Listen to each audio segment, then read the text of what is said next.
All right, the button is clicked. All right, so I hope I set the latency a little bit different today. So I'm hoping that you only have about a 9 second, 6 to 9 second latency. Only have about a okay. Popped up So there's a sound popped up check. very quickly when you hit go. Say that again. I have the window open on my other monitor and it came up almost immediately when you go button on your end. So Okay. Okay. Super. Super. So we'll just do a quick latency check here.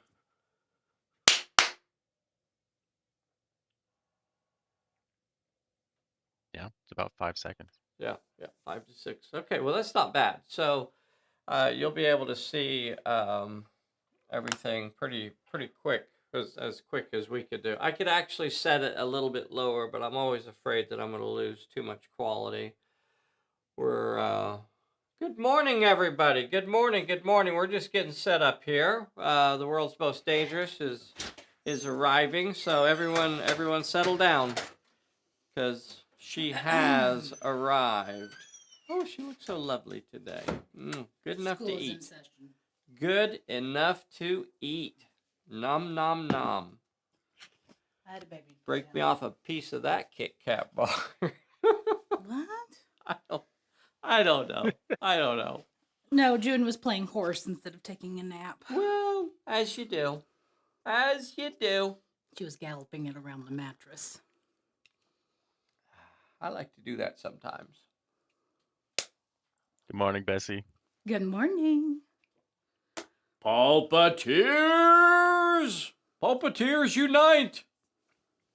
We got the Scudfisher. We got the Henry Paints, which I suspect is an alias. We just went to Henry's last night. Had a lovely steak over at Henry's. I finished mine off for breakfast. I finished mine off for second dinner. Lovely steak. There's a nay on here. In the pinky. We got a Ptolemachus in the Pennsylvania way. Huh? What? You want, what? What are you doing, lady? Excuse me. Why are you... Dude, don't be rubbing up on me. I got hot coffee in my hands, lady. You could cause an accident. That's how accidents happen. Stop! Stop! Ugh. Ugh. Touch me. I can leave. I can happily go back and take a nap. You to stay here and roll dice, so I know he isn't cheating. That's true. I wouldn't abandon you. There's a Jim Stute. There's a William Schmidmoss. And we're going to go officially live in a little less than 2 minutos. We got a Damian Larson. We have a Marty Devine. We have a Kevin Sawyer. Eddie is on here. Good morning, Eddie. Thank you so... Oh, well, afternoon. Yes, indeed. What is it? 6-hour difference? Yeah.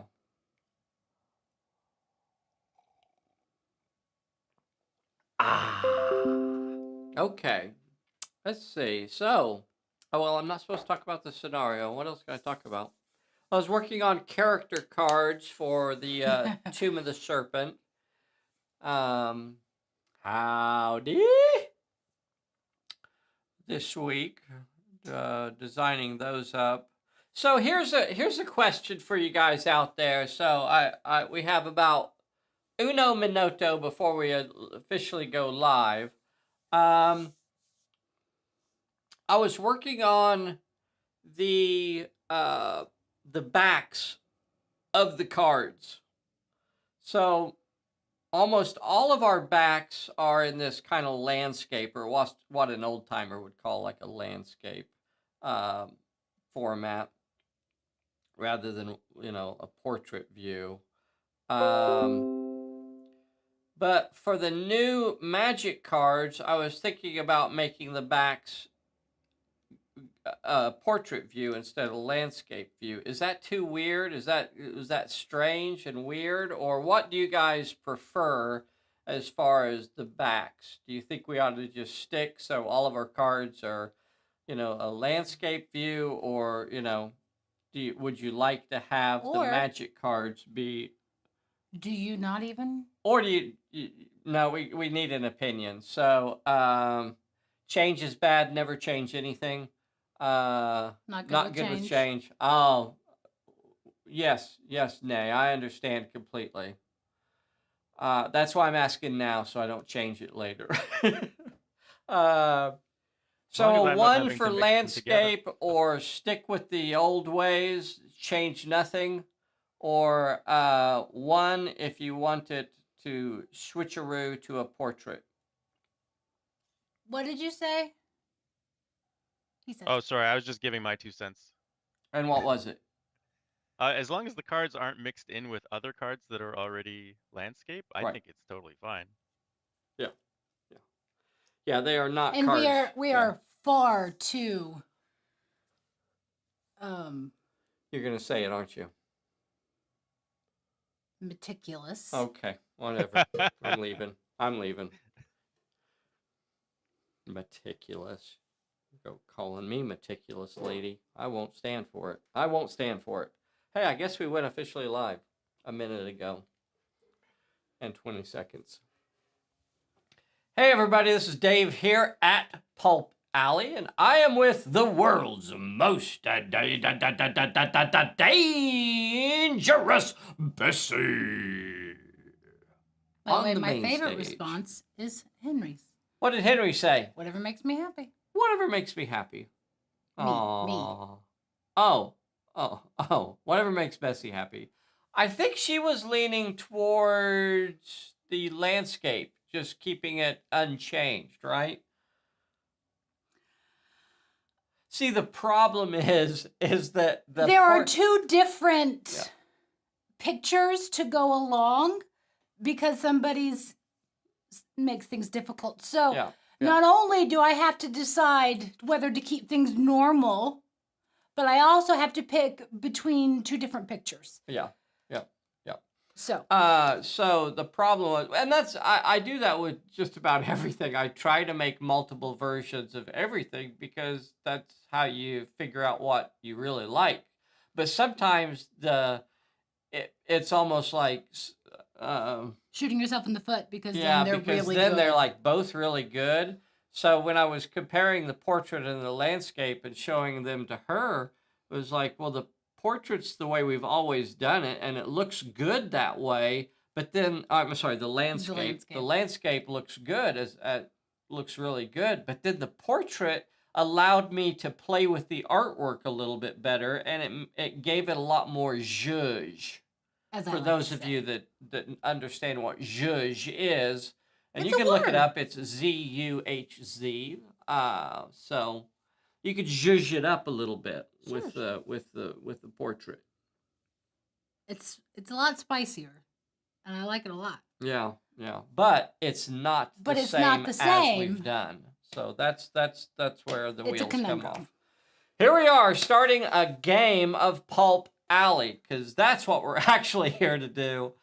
Is that let's run around the table real quick. We are, give me a 4, baby. We got the scenario of the month, number 45. This is out of the 2021 scenario of the month series. What is that? What is that? Oh, that can't be good for you. Stop doing that.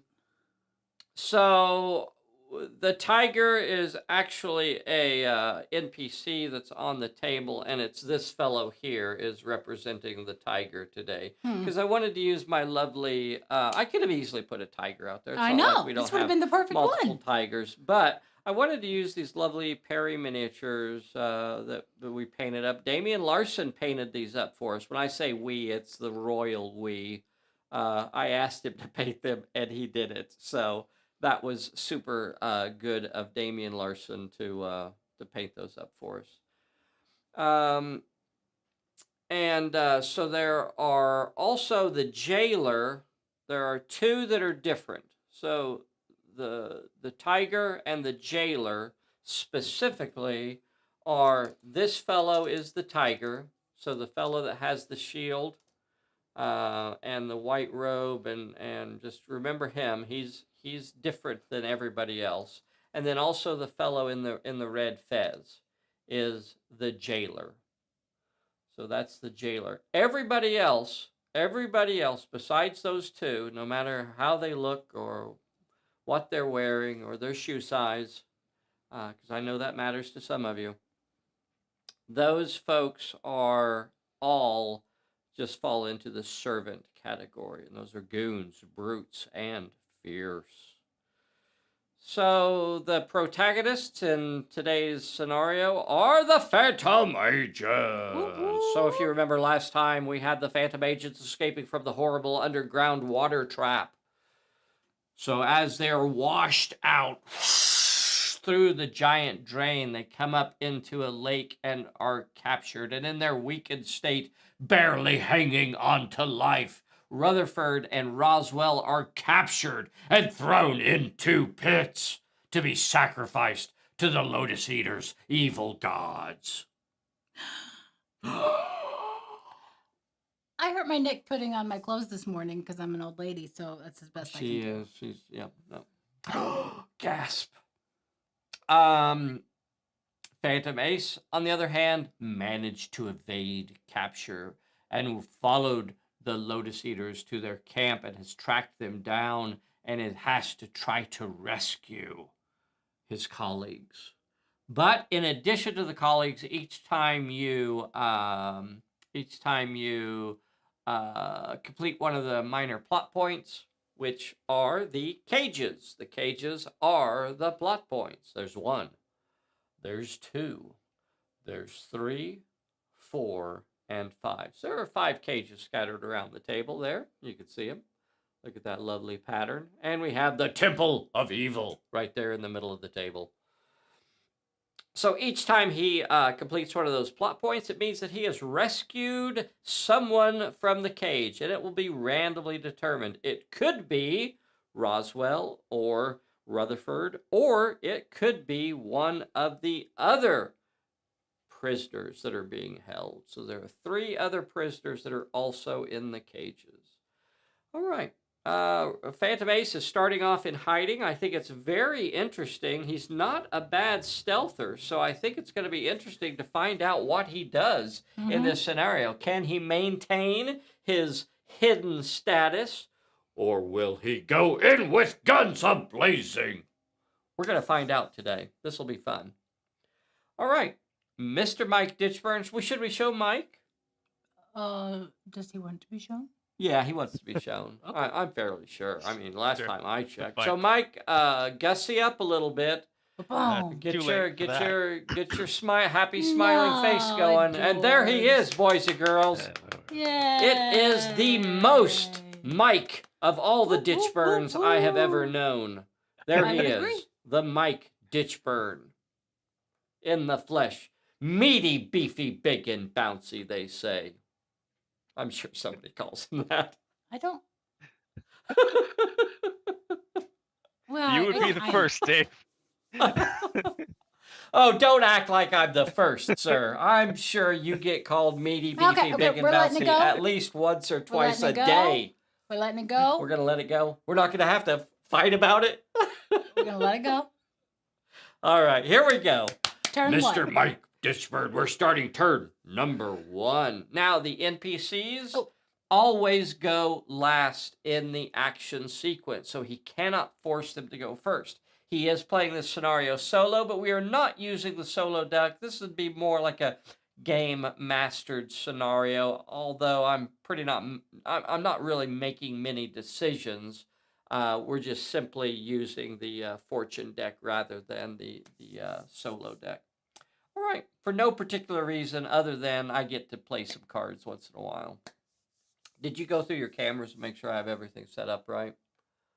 There's overhead. There's the dice cam. Yeah, we're good. There's 4. Okay, here we go. Mr. Mike Ditchburn, what would you like to do on turn number 1? The only character you can activate is Phantom Ace. I'm going to move up towards You know what? When that. you activate him, I'm going to go ahead and play a bad luck. And that means you're going to have to discard 1 random card from your hand. Well, I'll just use the misfortune and cancel it. That's the spirit. That's the card I was hoping to get anyway. So let's just we're a gentleman's agreement there. All right. There we go. Continue on with your activation, sir. I did my best. I'm gonna move up towards the cage, but then I'm gonna shoot that guy.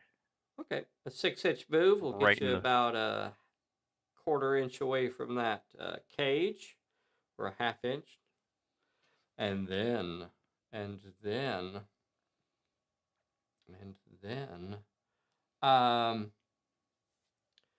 that's a bad spot, isn't it? Because I'm gonna be Too bad, setting because that. that is a pretty. Yeah, I'll do it over here instead. There we go. There we go. Just have to move some terrain around. That's all. Completely rearrange the table.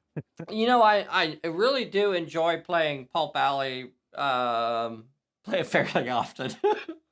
I like the idea that you don't have to have tons of terrain on the table. Now we purposefully use maybe less terrain that I would normally use, because we do these videos. When we do these videos, we definitely put a little less terrain out there, because we do have cameras. We do have cameras. We have to move around the table and stuff like that. So when you play at home, feel free to just pile so much terrain on the table that it's impossible to play, if that's how you choose to live your life.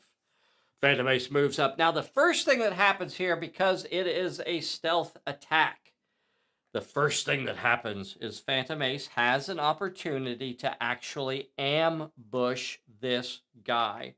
Well, that's not glued right in the down. back. Oh, doggone it. I got to get some sticky tape.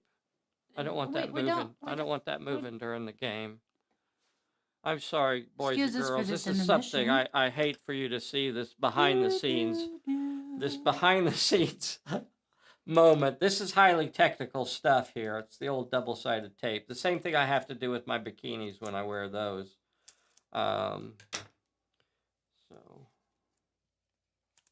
this is just as traumatic. This is just as traumatic as that.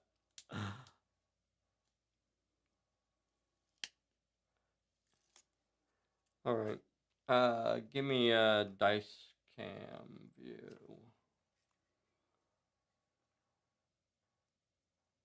And that looks about good enough. Okay. All right. Switching back to 4. Give me a pip. All right. Oh, Marty. What happened? He said, seeing how the sausage is made. I think in the context of what was just said, I would prefer not to. Thank you. Oh, he's taking a turn. You go over to my OnlyFans page if you want views of those. Twigs and berries. Twigs and berries. Okay, here we go. Oh. What? I was just saying.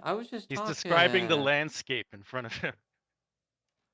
I do need to do some landscaping. Let's see. So we have a 3x10 roll here for an unkempt bush. Let's see. So we have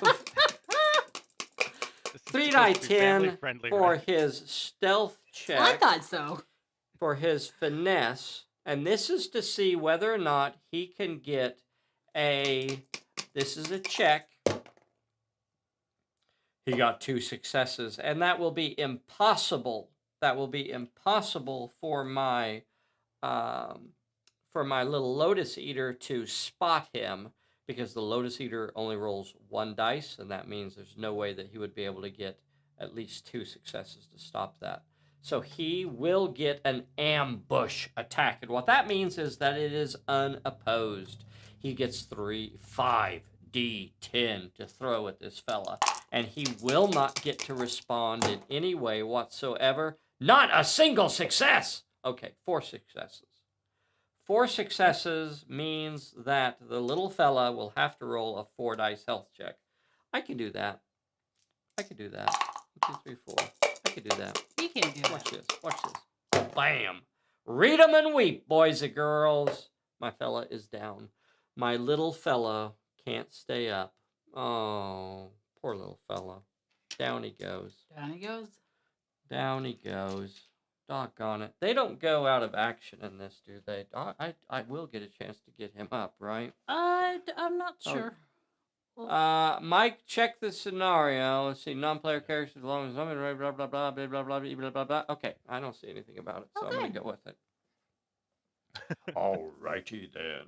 Now, what happened there is that Phantom Ace momentarily comes out of hiding when he makes his attack, but because he successfully put the enemy down, he can go straight back into hiding. So he remains unseen. And you could assume that he was either using silencers on his massive 45s, his Phantom 45s. He clicked them over into silent mode. Click. Was the click? Yeah. Was that click. silent? Or was that noisy? With the toggle switch. He has a big toggle switch on there. Click. No, actually, I just threw them at him. Or you could assume that he throwed a dagger or something along those lines, that it was some sort of attack that was quiet. That's up to you when you tell your story. Now, that leaves Phantom Ace in hiding as we enter the second phase of the action sequence. So at this point, the alarm has not been sounded, and that means each one of the NPCs are going to move a D8 inches in a random direction. So let's see where the jailer goes. Jailer backs up an inch. Let's see where the tiger goes. Tiger comes this way an inch. Let's see where the fella over there goes. 8 inches. He's moving off towards Phantom Ace. He is closing the distance. An 8-inch move. Where's that dice at? Wow. Where did I put it? Oh, okay. So it's kind of like that. And it's kind of like, oh, yeah. So he is actually going to get a stealth. He is going to, as soon as he gets around this bush right here, he's going to get to try to spot Phantom Ace. Do you guys see that?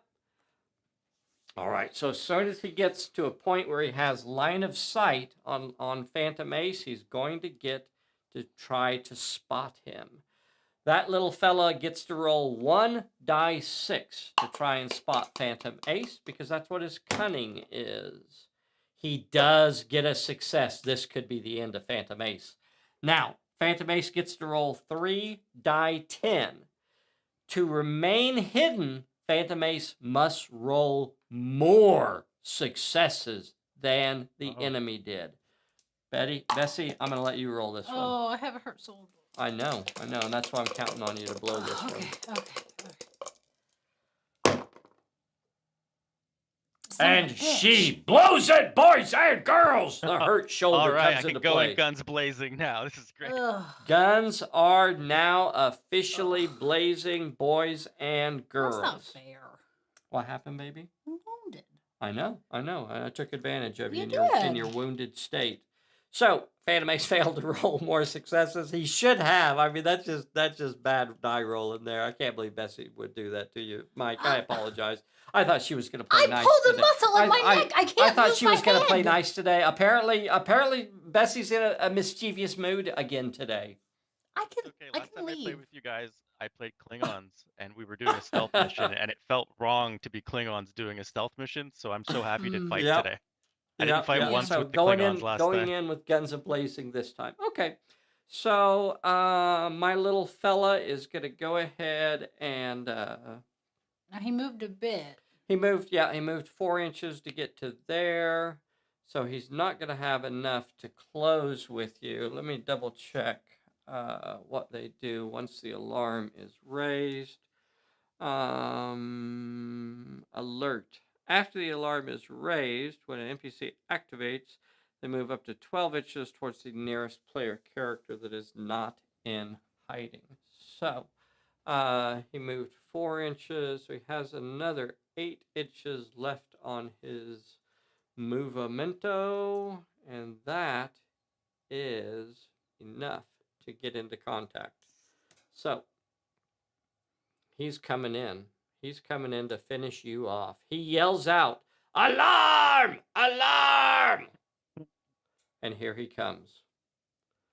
I'm here unconcerned. He comes. He's rolling 3 die 6 of Phantom Ace whooping. What's Phantom Ace going to do? Blam blam. Yeah. Oh yeah. Yeah. Okay. Let's shoot him. So Let's shoot him right he in the can face. use defensive fire. So he won't lose any dice for the previous fight because he's a veteran, and he'll get that short range bonus. Phantom Ace will be rolling 5d10. However, the Lotus Eater is the active character. The Lotus Eater scores 2 successes. Those are going through, I guarantee you. Now, the Phantom Ace. Doggone it. We forgot that you picked up for your random event. You were supposed to get a +1 for your first fight. We didn't apply that to your stealth attack, so I'm going to go ahead and apply it now. And that will get you a 6th dice. Heck yeah. And you only got 4 successes. Okay. Only. Well, it won't be enough because I can make that health check. However, Phantom, I'll roll his health check first. He's got 4 dice to try and pass it. And he did not, and he is down. Yep, and Phantom Ace does 2. Phantom Ace has to roll a 2 dice health check. Automatically pass your first recovery check. Looking to see if there's anything else. I don't see anything. All right. And it is failed. It is failed, and I'm going to play a stay down upon you. So not only did you fail that health check and get whammied, you will not get to roll a recovery check at the end of this turn. And that beats can of beans, by the way, if the question comes up out there. Can I still use my can of beans? No. Nothing. Well. All right. And that means that the rest of them are now going to move 12 inches. What? Wait, didn't they already move? Yeah. They already moved, pal. Fine, whatever. Guess I should have done that guy first. Guess you should have. That's called planning, children, in case, forethought. When do my reinforcements arrive? Right now? After the alarm is raised, at the end of each turn, place X servants 1 die 8 inches from a random direction from one of the cages. Okay. X servants appear. 1, 2, 3, boom. 1. 2 are appearing. I have 5 cages out here. So 1, 2, and then we're going to go around. That's 9, 10 over there. 1, 2, 3, 4. So 2 of them appear over here. 6 inches off that way. Okay. That could be worse. That's not bad. 2 of them appear 6 inches off this way. They're down by the well. They were over here in the well. What are they doing? Over there. Okay. And that will end the turn. You will not get a recovery check. Boo. And we are starting. What's that other card over there? Don't understand what the question is. The card on the table. That's my stay down. Okay. Then we can remove it. Okay. Cards. Mike Pitchburn. You got buy some time. You got buy some time. Now, that's cool. Oh, rats. I'm all right. I'm all right. Oh, I do have 2 recovery checks to roll for. Let's do that. Let's get both of my little fellas up. Here is for the little fellow that attacked you. Bye. He is back on his feet, and this could be the end. This could be it. He will come up directly in contact with Phantom Ace. He's got nothing on Ace. Here's for the little fellow that you ambuscade. He is back on his feet. God. The Lotus Eaters are ready for action today. Woo! I'm sorry, Mike. I can't believe Bessie's being naughty to you today like this. I didn't roll I asked her to be nice. I asked her to be nice, to play nice today. Yeah, Bessie, come on. I'm so sorry. Yep. Okay. I'm turning 35. I pulled a muscle. Mike, you don't have a lot of options here. As soon as you activate Phantom Ace, that's your only activation. Boy, it's awful that they got him before he got a single prisoner out. I know. Because they are just going to be on him and on him and on him. Can we dodge away? We don't have. He's not a great dodger. See, that's his weak spot. What's our fight? 4 die 10, or it'll be knocked down to 4 die 8 now because he's injured. Yeah. All right, sir. It's gonna be a short game. Fight will automatically start. It'll at least be bloody. A fight will automatically start. The goon is rolling 3 die 10. 3 die 6. All right, whatever. 3 die 6. 3 die 6. Pip me, baby. I'm rolling 6 die 10. Okay, 6 die 10. All right, you got it. Looking at cards. Don't see anything. I made that up just to be clear. Here we go. Yeah, we got you. Nothing. He got nothing. Wow, that would have been a good time Woo. to dodge. It wouldn't have really, because, you know. All right, let's see if you can put him down. Well, you got 2 successes. That means he's going to have to roll a 2 dice health check. And he remains on his feet. Oh my god. Okay, the other one comes leaping. The other Lotus Eater comes leaping over the cage. And he falls in. His scimitar flashing in the moonlight. Yeah! I've got you now, so-called Phantom Ace. He's going to be rolling 3 die 10. 3 die 6.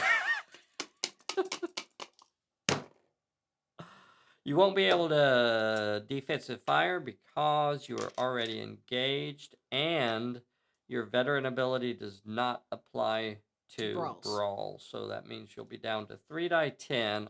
I'm sorry, 3 die 8. I should have asked if you wanted to dodge. I guess I'll ask it now. Would you like to dodge with 2 dice or fight back with 3 dice? Oh boy. Hey, also you have a danger in your hand. Would you like to play the danger when that guy activated? I'm going to go back because I didn't give you the opportunity. Oh yeah. I'll play the danger on him. Okay, give me a random parallel bug. 2 with cunning or might. 2 with cunning or might. He can do Might? neither of those. So he'll go straight to a health check. And he never made it to you. So he went down where he stood. Now everybody else? Now everybody else runs 12 inches straight towards him. All right. And I don't think any of them have ranged attack except for the jailer. And the jailer can't ranged attack him because he's currently engaged. So everyone else is moving 12 inches straight towards him. This is going to be so bad. This is going to be so bad. Ace is going to have to dodge. This is going to be so... Or I shoot them all because of the multi-fight. Let's see, I'm double-checking cards. Are there any other cards? Because we're going to have to get away from that guy so you can shoot them all. They're all going to get back up again in the recovery phase. Yeah. This tiger will come around this way. Okay. All right. So, you see they have all advanced on him. They are all very, very close. And the alarm has been raised, so we're going to place some new ones. Oh, yeah. Oh, wait, not yet. Oh. Not yet. First, we have to resolve this fight because that fella is going to activate again. This is the second fight. So he'll be down to rolling 2 die 6. Phantom Ace, are you going to dodge with 2 die 8, or are you going to brawl with 3 die 8? I would try to dodge. You think? Well, I mean, move on the next turn. It's the option that he can back up. Because otherwise, you're not going to. Yeah. Then he can get full movement next time. You could back up 3 inches. Well, you could back up an inch now. And on the then next turn, you know you're going to go first, so you could back up so you could get some defensive fire range. Yeah, and then you can. And then you can really. Then you could potentially shoot every one of these guys down as they rush you. Yeah. As it is right now, they will overwhelm you and brawl you into the ground. I'll try dodging. I'm not sure you're going to be able to pull it off. I don't know. Yeah. I don't know. Because he's about to roll double sixes right here.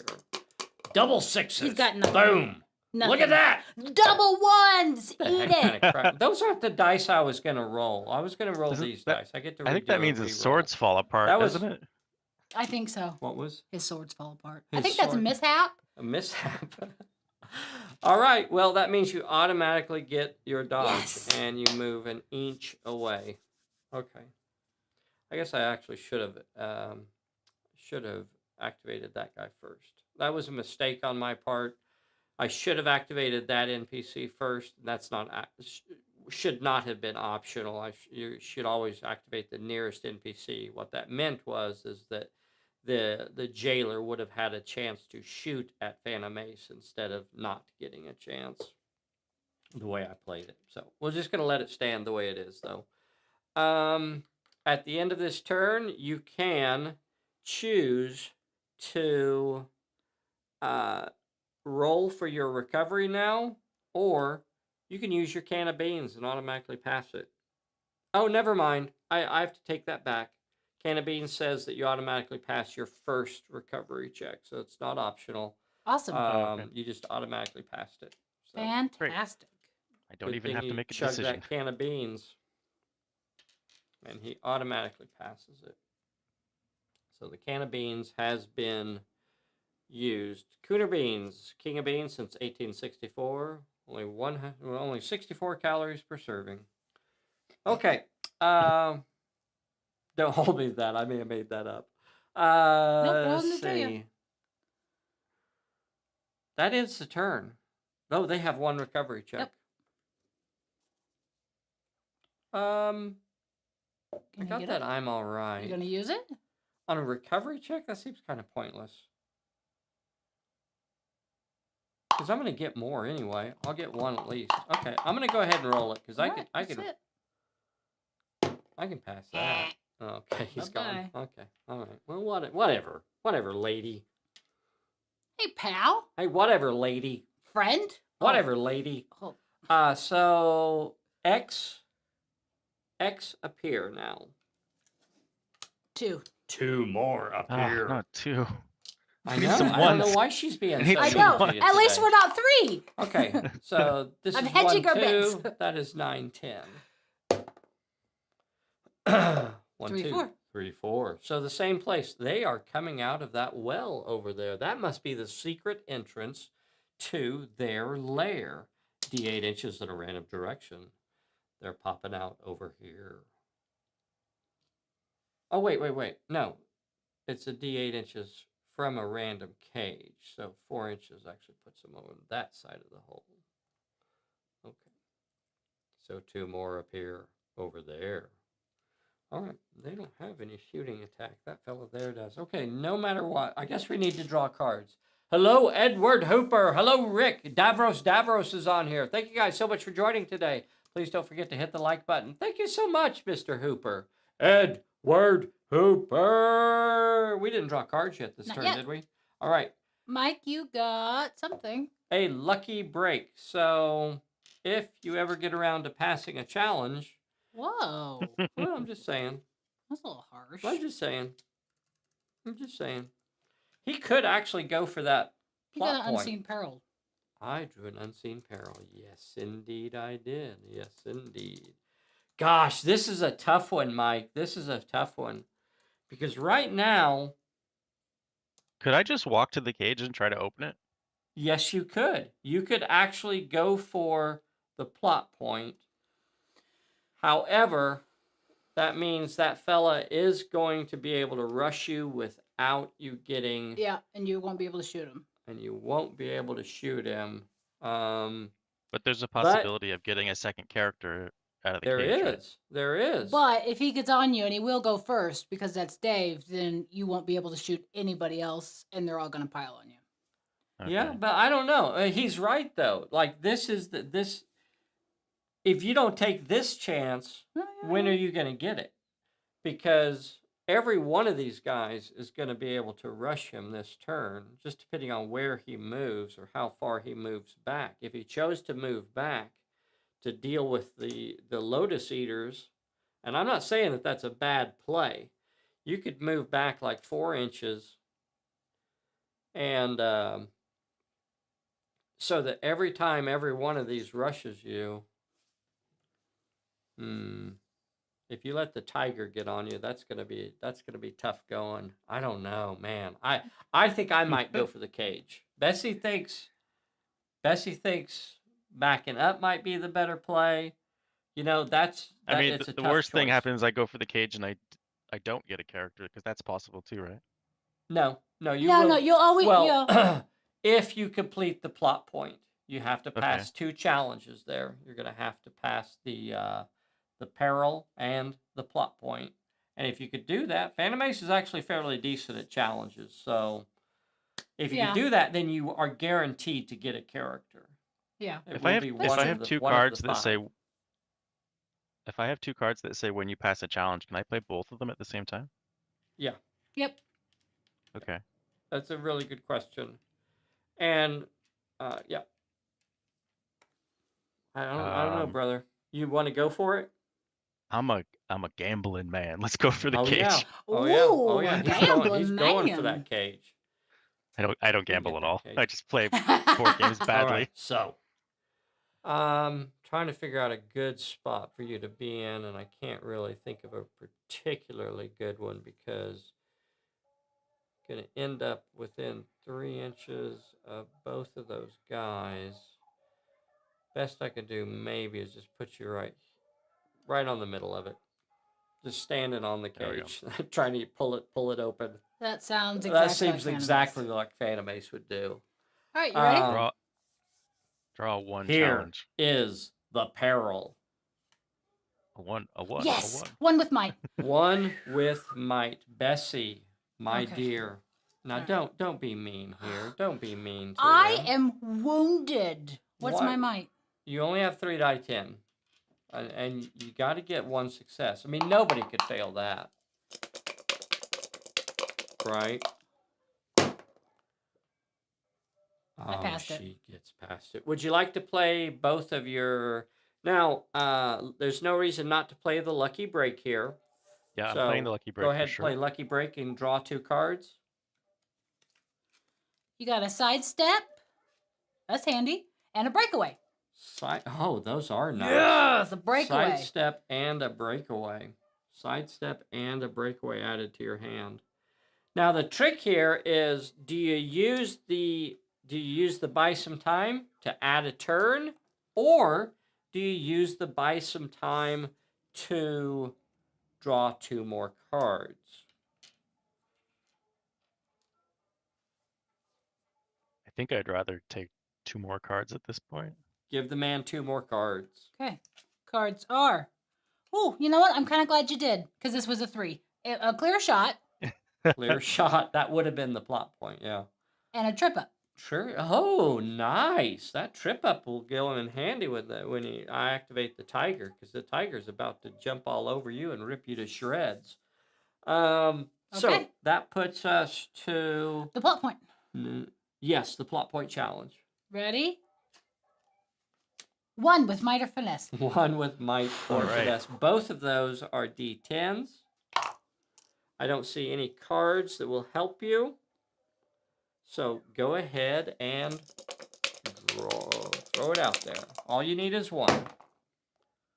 Got it. And she gets it. Phantom Ace opens up the gate. There are 5 possible NPCs, or not NPCs, but 5 possible prisoners that you could get out of that cage. There are 3... Oh.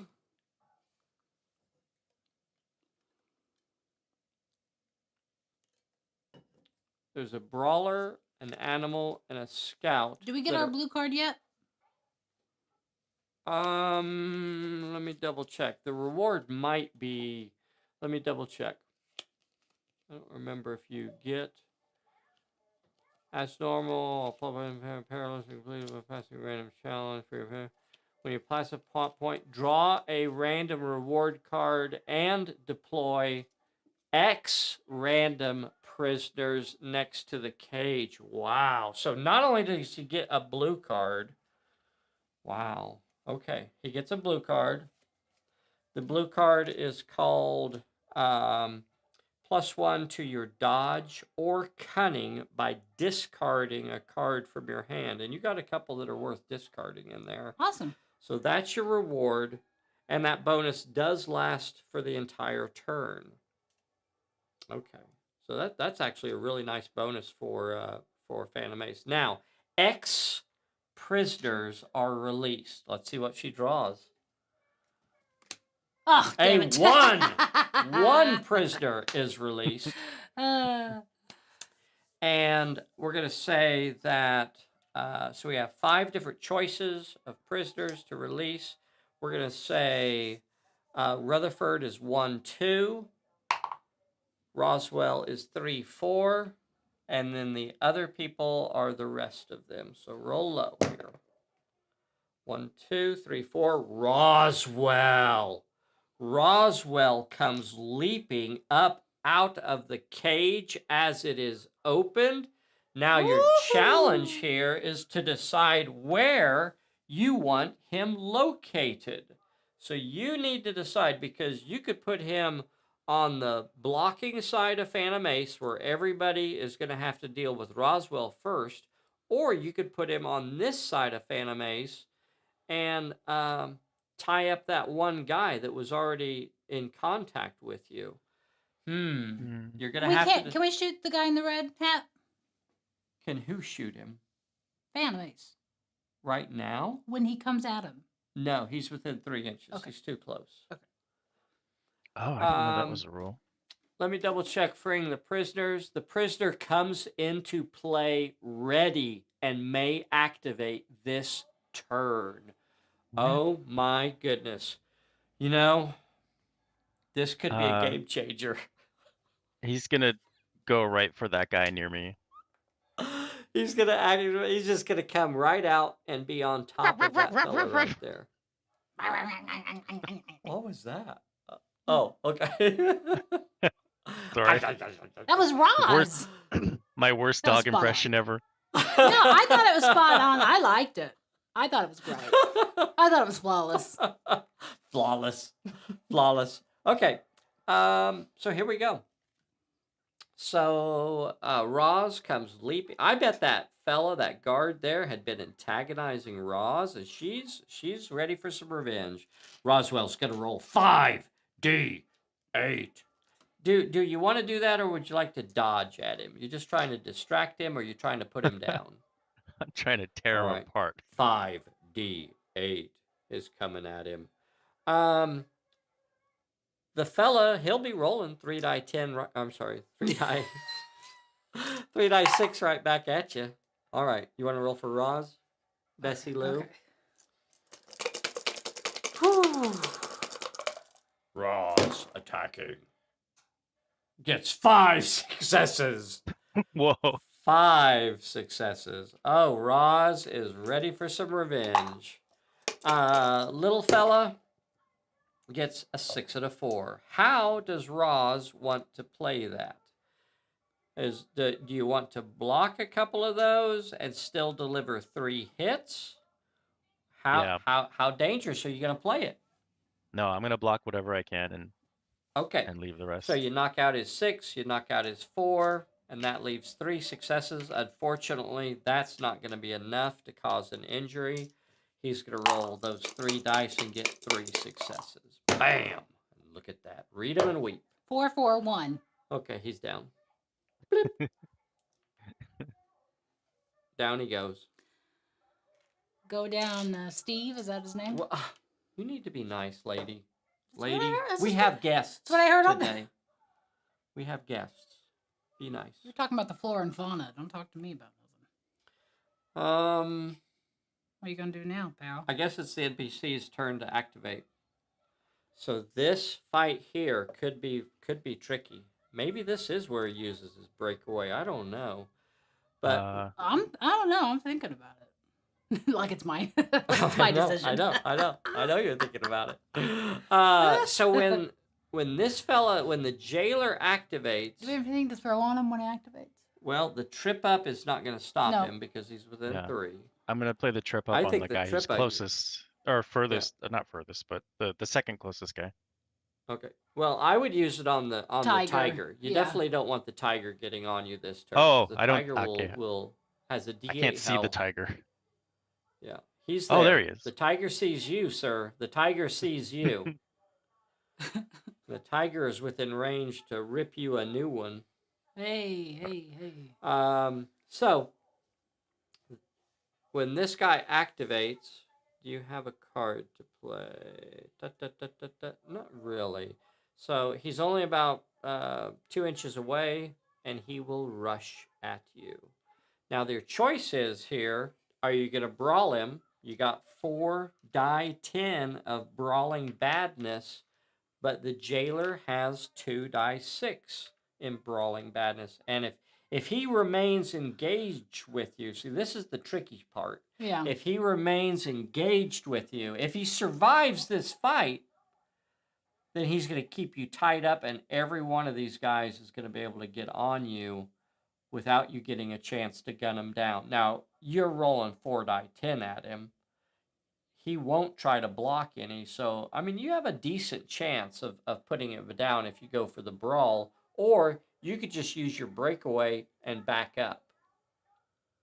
Or you could try to dodge him and use your sidestep, so you have a lot of options here. What do you feel like you want to do here? I need to get rid of as many of these guys as I can, so I'm gonna brawl him. Just gonna brawl him. Okay. Hope for the best. Yeah. Okay. All right. So your attack is with 2 die. His attack is with 2 die 6. And I don't have anything. Oh, poor little fella. Got a 5 coming at you. Come on, little buddy. Stay up there, little buddy. All right, Bessie. All right, stretch. Everybody out there, make sure you stretch before you do your dice rolling. That's really important. I hurt myself today. Otherwise, you will pull a muscle. That's the difference between a pro and an amateur. Okay, you only got 4 successes. That's why you stretch, kids. So, Mr. Bad Jailer Boy will have to roll a 4 dice health check. I can do that. Oh, he better go down. I can do that. Oh, he better go down. Like a... How about this? How about if I just use my I'm all right? Oh my God, I hate you so much. How about if I just use It's okay, because we'll dodge the next guy. How about if I just use my I'm all right? Because we're going to dodge the next guy. Look, my jailer somehow miraculously survived that. I forgot you had that card. Don't worry about it. It's okay, we got it out of your hand. Okay. We got it out of his hand, and that's the important part. All right. And Phantom Ace has to roll a 1 dice health check. Give me that.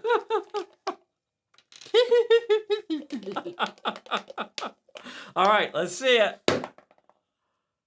Oh, son of a bitch. Oh, she's playing blue, and Phantom Ace is injured now.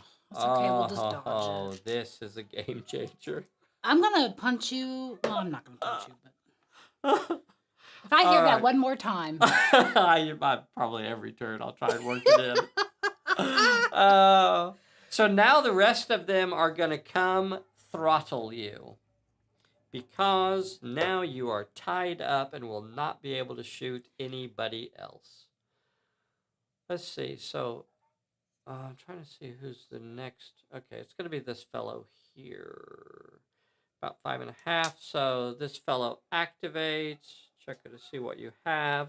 He will rush you. You cannot use defensive fire because you're tied up. I would use your dodge card. And break away? Yeah, that gets you up to 3 inches, which will let you shoot the next guy. The rest of them. The rest of them. Not this guy, but it doesn't matter. It gets you out of your fight. Yeah. Well, I don't know. I mean, it's not bad advice, I guess. Don't listen to him. That's clearly, what I'm going to do. He's leading you down the path of destruction. Now, you could just use your sidestep and try and outroll him. I mean, he has that other card too, but... You got breakaway that you could just Breakaway lets me move 3 inches, so... Yeah. 3 inches in any direction. So you could actually move 3 inches towards... 3 inches towards the next gate. I don't want to be less than 3 Which inches wouldn't from put that. you within. It wouldn't put you too close to anybody. It wouldn't put Okay. you close enough to be to actually do it. So you tell me what direction you But it would would like put you to closer to it that you could start making your way towards it. Where Yeah, do you want to that be? sounds good. Where you just What? placed that black token was perfect. Okay, Yeah. so 3 inches towards the gate. Okay. So you disengage, use your disengage move, and move over here with a blood trail dragging behind you. Okay. Now, when the rest of them rush you, that means the next character that's going to activate will be that fellow over there. When he rushes you, you will have it. Let me double check and see if you have anything to play. Not really. This one can rush you. You will be able to use your defensive fire, and that means 5d8. Or you could try to dodge him too. He's rolling 3 dice 6. No, Shoot him down. 5d8 sounds good. All right. Let's see. You go He first. is the active character, so here is his roll. Lotus Eater and his blade, his poisoned blade strikes. He's got 2 successes. Oh no. Bessie's doing her stretches. He's warming up. And you get 4 successes. Well, he's not going to try to block that because the Lotus Eaters are madmen hopped up on their lotus pudding. And that means he'll have to roll a 4 dice health check. And he is down. And Phantom Ace took 2 hits and will have to roll a 2 dice health check.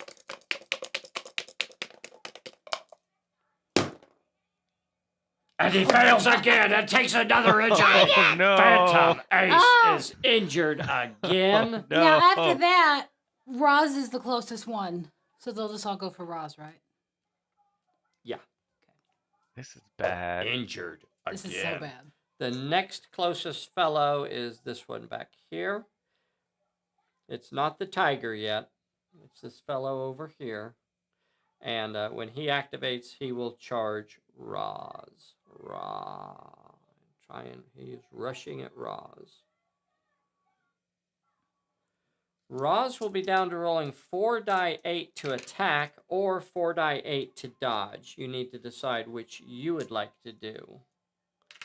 And to brawl. The Lotus Eater is throwing 3 dice 6 at you. 4 die 8. He's gonna brawl back. Okay, brawl. All right, she rolls 4 die 8. I should have allowed Bessie to roll that. I apologize. Would you like Bessie to roll for you? No, it's fine. You got 3 successes. Well, you're not supposed to tell him. Okay, and then... It's on the screen. I can see it. They got nothing. Poor Lotus Eater got nothing. So he'll take 3 hits. He'll take 3 hits. And goes down. Right in the face. So the next fellow... Is the tiger. And you could play your trip up on him to hold him back. Yep, that's happening.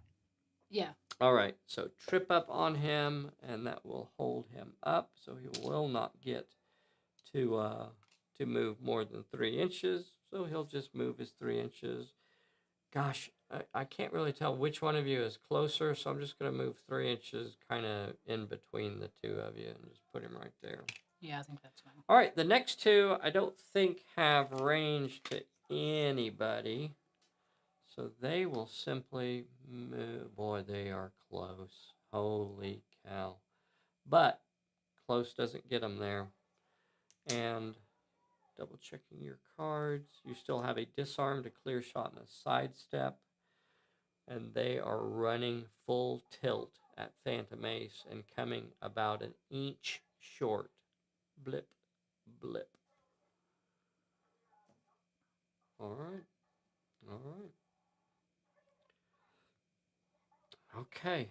That ends the turn except for recovery checks. Bessie. And Phantom Ace. Double checking cards. I don't see anything. He doesn't have any abilities.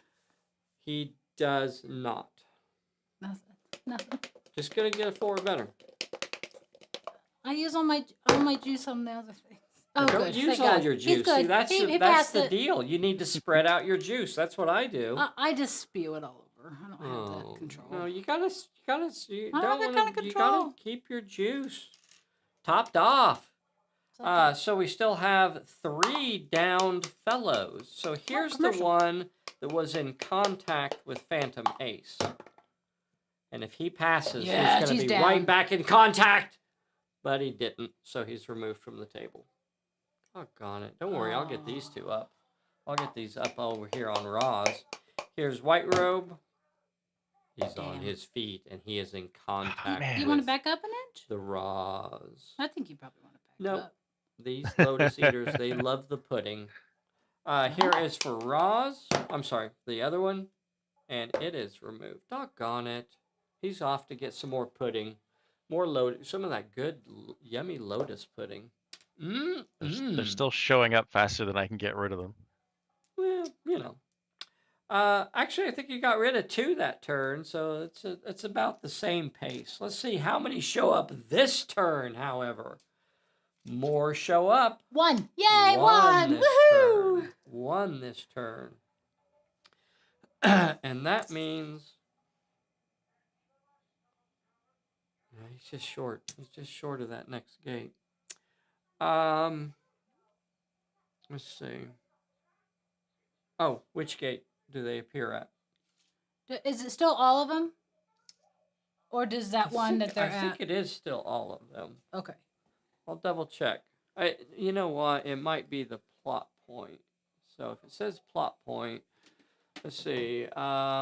Reinforce the long range range direction from 1 cage. I think the cage is still there. Cage is still there. So for the which cage is it? That's 1, 2. That's 9, 10. 9, 10. It is the one nearest. Well, the one that Phantom Ace was headed towards, but one of them a D8 inches from it, 3 inches off in the bushes. So he was over there. He was over there in the bushes. So 3 inches off this away. Oh, can't see that, huh? So he's on the other side, basically on the other side of the bush from Phantom Ace there. All right, well, Phantom Ace, at the start of this turn, you get to draw a card. Let's draw a card for... Oh, you got it warmed up. That's handy for Brawl. Yeah, might be good for both of his characters, actually. Let's just see how he plays it. You got a clear shot. Okay. All right, so now that ended turn 2. Seriously? Was that only turn 2? Was that turn 2? Or was that turn 3? I thought that was turn 3.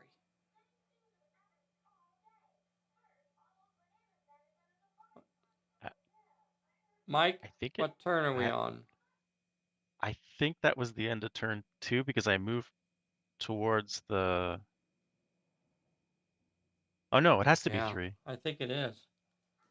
I think it was turn 2. Wow, we're starting turn 3. Turn 3. They said turn 3, everybody. Who? Marty and Jim said turn 3. So we're starting turn 3? Yeah, because you played Stay Down. Because Phantom Ace wasn't hurt, then he was... 11. Flash Kaboom said that was turn 11. Okay. Because Phantom Ace has moved towards the cage, but didn't quite reach it, and shot somebody. Uh-huh. And then he moved closer sure turn 3. And released the dog, and then somebody attacked him, and I moved 3 inches away with the breakaway. So we're starting turn 3. I think it's just turn 3. So we're starting turn 4. No. Mike just said he thinks we're starting turn 3. Is that right, Mike? People in the chat are saying... Well, I don't know what they're saying. That was turn 3. Marty Divine says that was turn 3. How many times have we drawn cards? I think 3.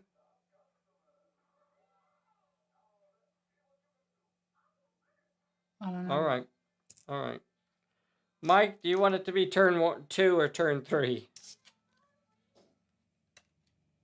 I mean, I would like it to be going into turn 3, but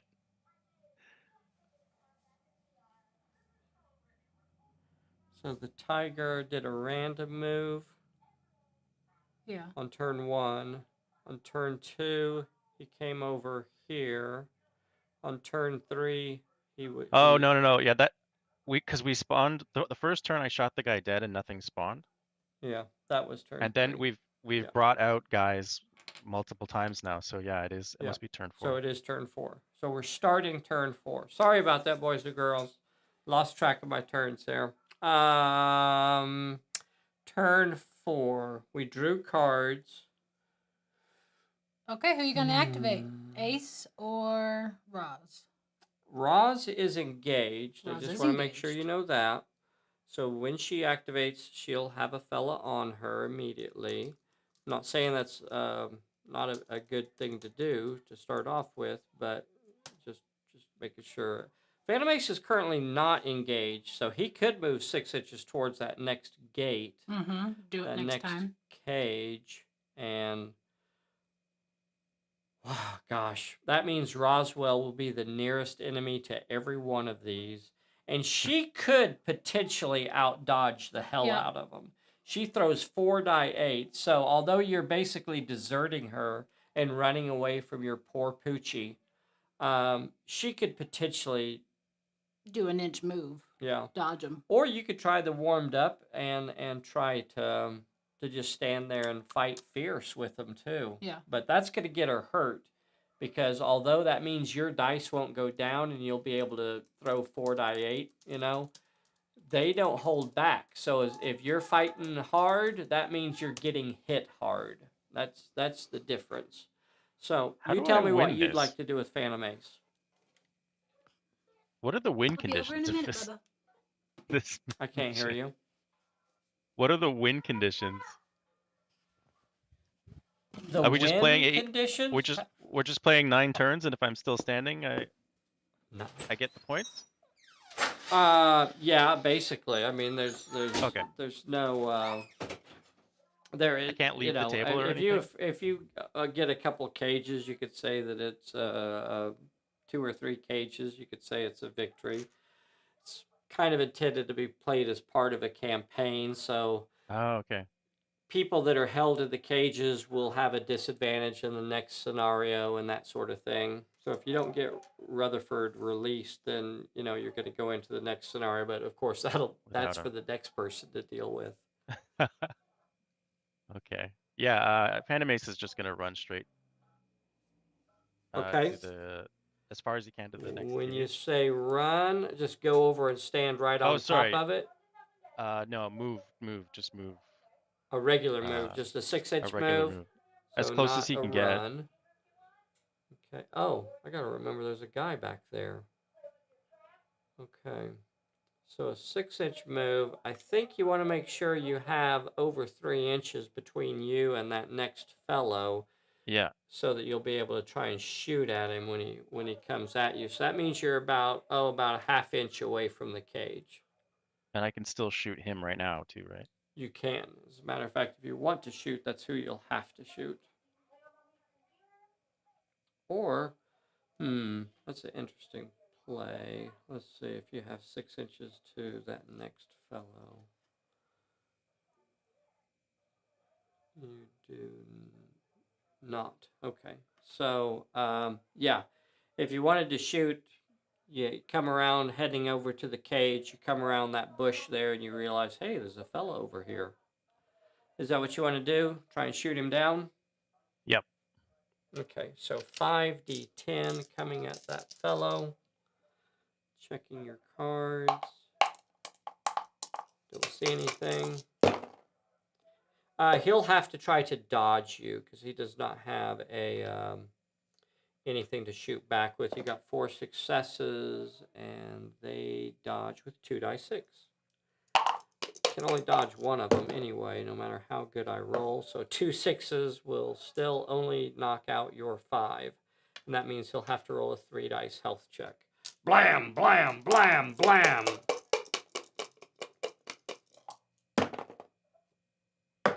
Almost past it. Ain't good enough. And the little fella goes down. All right, the next character you're going to have to activate will be Roz. She's already in. Have to activate. Now, what I'm going to do to you, and this is kind of risky, I don't know what'll happen here, but I'm going to try to play an unseen peril on you when you activate. So I'm going to try to play an unseen peril on you. So we're going to draw your peril. Here is your peril. Is 2 with finesse and cunning, and that's her weak spot. Oh boy. She only has 2 die 6 in both of those, or she could try to dodge this peril. If you choose to dodge it, that will stop the fight, however. And you could actually, leap away from this guy, but you have to decide what you want to do here. Do you want to dodge this peril with 4 die 8? I guess I'm gonna have to, yeah. Okay. So dodging the peril. Now you have a sidestep in your hand. Do you want to play that sidestep and get a 5th dice here, or are you going to just go with it? I'll just go with it for now. Okay, 4 die 8. Uh-oh. Taking the risk here. Taking the risk. He's got to get 2 of these. Here you go, Bessie. Oh. I'll let you roll for Roswell. I'm not prepared. I know. 4 die 8, and all you have to do is get 2 successes here to avoid this peril.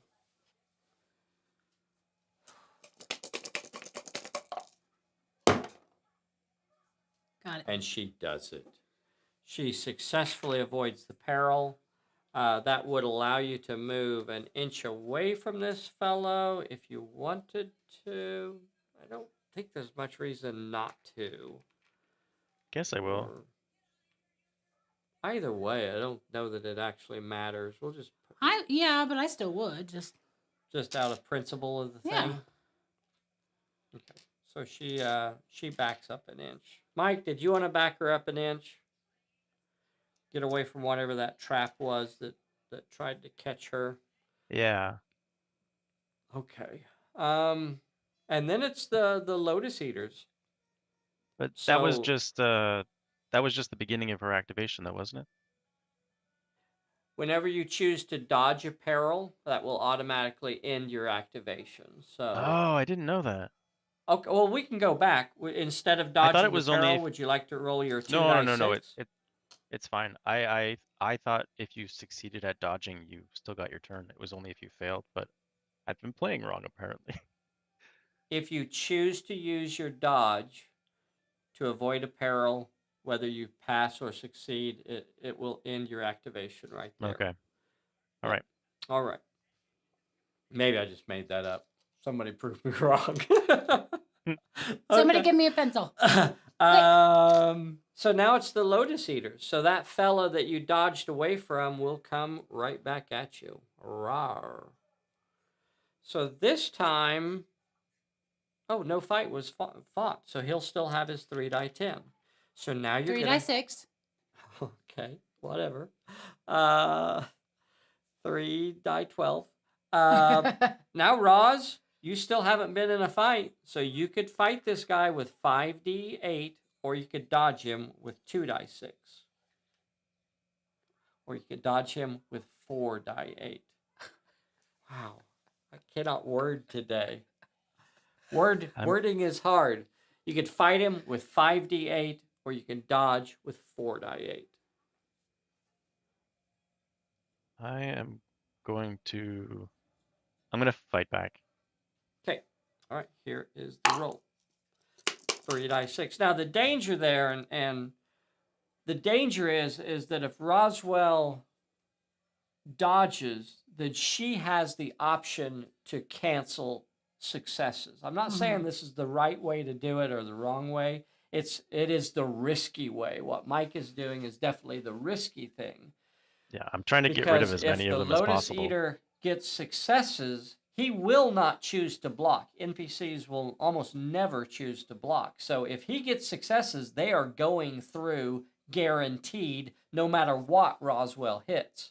So she could rip this guy in half, and all he has to do is get one simple blade in there and get a wound in her. And then she's down to D6s, and she has a dozen more fellows coming at her. So here is his attack. Only got 3 successes. Ooh. Roz, let's see how many you get. 4 successes. 5 dice. And you got 4 successes. So the NPC will not block. And Roswell will have to roll a 3 dice health check. The NPC will have to roll a 4 dice health check. So NPC is gone. Blip down. That was pretty close, though. Almost stayed on his feet. Yeah, he did. Roswell will have to try to pass a 3 dice health check. And she does not. And now she is injured when she has to face the army of Lotus Eaters. Okay, the next one that comes at you will be the jailer. I know. She remembers him. When he activates, he will rush her. Now, you're down to rolling 4 dice 6 to dodge or 4 dice 6 to attack. You could choose to use your warmed up here and keep that dice and roll 5 dice to attack if you want to take that risk. If she takes another hit, she's going down. How do you want to play this? I think we're going to be dodging for the rest of this turn. Okay, so she's choosing to dodge. She'll have that 4 die 6 versus 3 die 6. And this is where it gets tough. So 3 die 6 from the, you know what? The jailer doesn't get 3 die 6. Only 2. Jailer only gets 2 die 6. Sorry about that. Does that change your decision in any way? It shouldn't. Okay, so 2 die 6. 2 die 6 from the jailer. He got 1 success. That's it's a 6. Roz is gonna have to get a 6. Did. And she does it. Would you like to back up an inch? Yes. Yeah. Yeah, you want to get disengaged from these guys. And the next one that comes at you now will have the... Now, you could dodge towards Phantom Ace, or you could kind of dodge away from him. Do you have a preference of what direct... Or you could just back up. Tell me what direction you would prefer to go. I think just back up. Okay, so that's what I did. Trying to pull them away from him while he finishes the cages. So. Yeah. The next fellow that's closest will be this fellow, so he'll come in on her as well. He's rolling 3 die 6. You're dodging. In real trouble. Yeah. You're dodging with 4 die 6. I'm going to remind you that you do have a sidestep still in your hand. Yeah. Would you like to use your sidestep here, or hold on to it? Yeah, I think I will. Yeah, I agree with that. I think if you hold on to it, you know, she could go down here, and then that would be bad. So any chance you can to keep her in the game. All right. So the Booga Booga is rolling 3 die 6. Roz is dodging. 5 and a 4. Can Roz get away from this? They are trying desperately, the Lotus Eaters, flashing blades.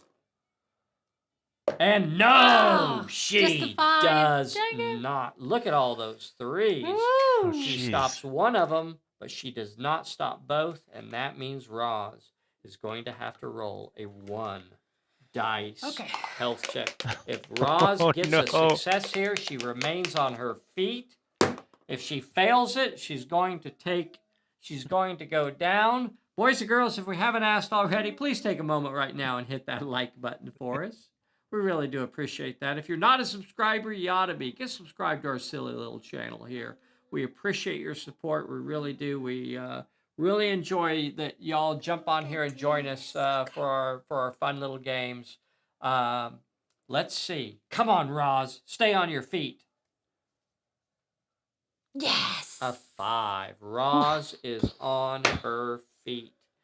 However, she was not able to disengage. Ooh. But maybe she can disengage for the next one. And that's where we're at. So what would have been great there is if they would have put her down, that means the rest of them would have been rushing at Phantom Ace. As long as Roz could stay in the game, she's pulling all that heat towards her. So now this one will rush at her. And he's throwing 3 die 6. Roz, you're got 4 die 6 now. Yeah, dodging again. Here's the roll. What was that? He's dodging again. Okay. I'm just saying I'm dodging again. Okay, yeah.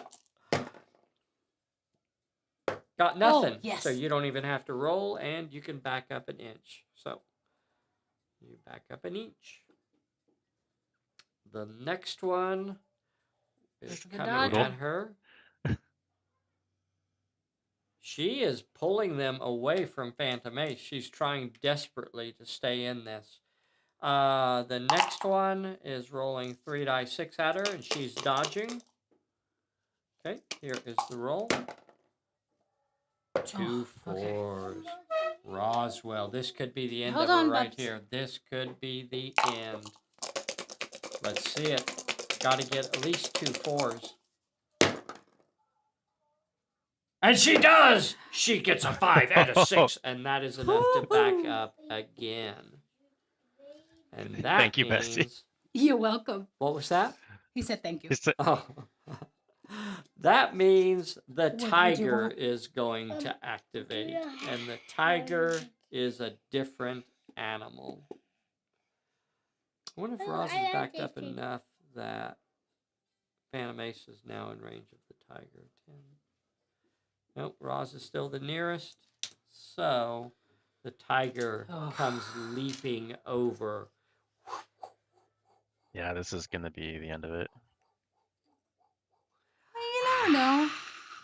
His flashing blade is dripping with poison. Did he nickname himself the Tiger? I think he did. He seems the type. You can't pick your own nickname. I think he did. He looks the type. I mean, who would just call me the Tiger? They call me the Tiger. Call me Indiana. Okay. So the tiger is throwing 5D8. All right, that's fine. 5D8 at Roswell. Now you have a choice here. You could fight back by using your warmed up. You could fight back with 5D6, or you could try and mitigate some of that damage by dodging with 4D6. How do you want to play this? I try and dodge it. I need to keep dodging because I can't let any. Yeah. I just need to. All right. Keep distracting. So, well, unfortunately, you're not going to be able to handle what the tiger's throwing at you. You want to see 5 successes, boys and girls? Read them and weep. There you go. Boom! 5 successes. 3. Okay, three successes. And they're all blockable. They're all dodgeable. Got a 6, a 5, and a 4. Bessie, all you have to do is get a 6, a 5, and a 4. Mike, would you like me to roll this one, or do you want Bessie to roll it? Bessie. All right. Well, that's. And I could have got it for you. 6 and a 5 and a 4. 6, 4. 6 and a 4, and you dodge all 3 of them. Oh my 6 God! stops the 6. Roswell is 6 like stops the MVP of this 5. game. Yes, she is. 4 and the 4, and Roz can disengage once more. Look at that stack of guys. That tiger ain't nobody. See, that's why I know he nicknamed himself. The tiger. I am called the tiger. Your name's Larry. Be quiet.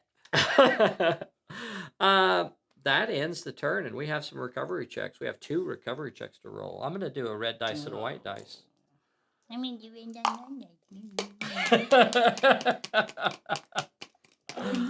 One of these dice is for Roswell.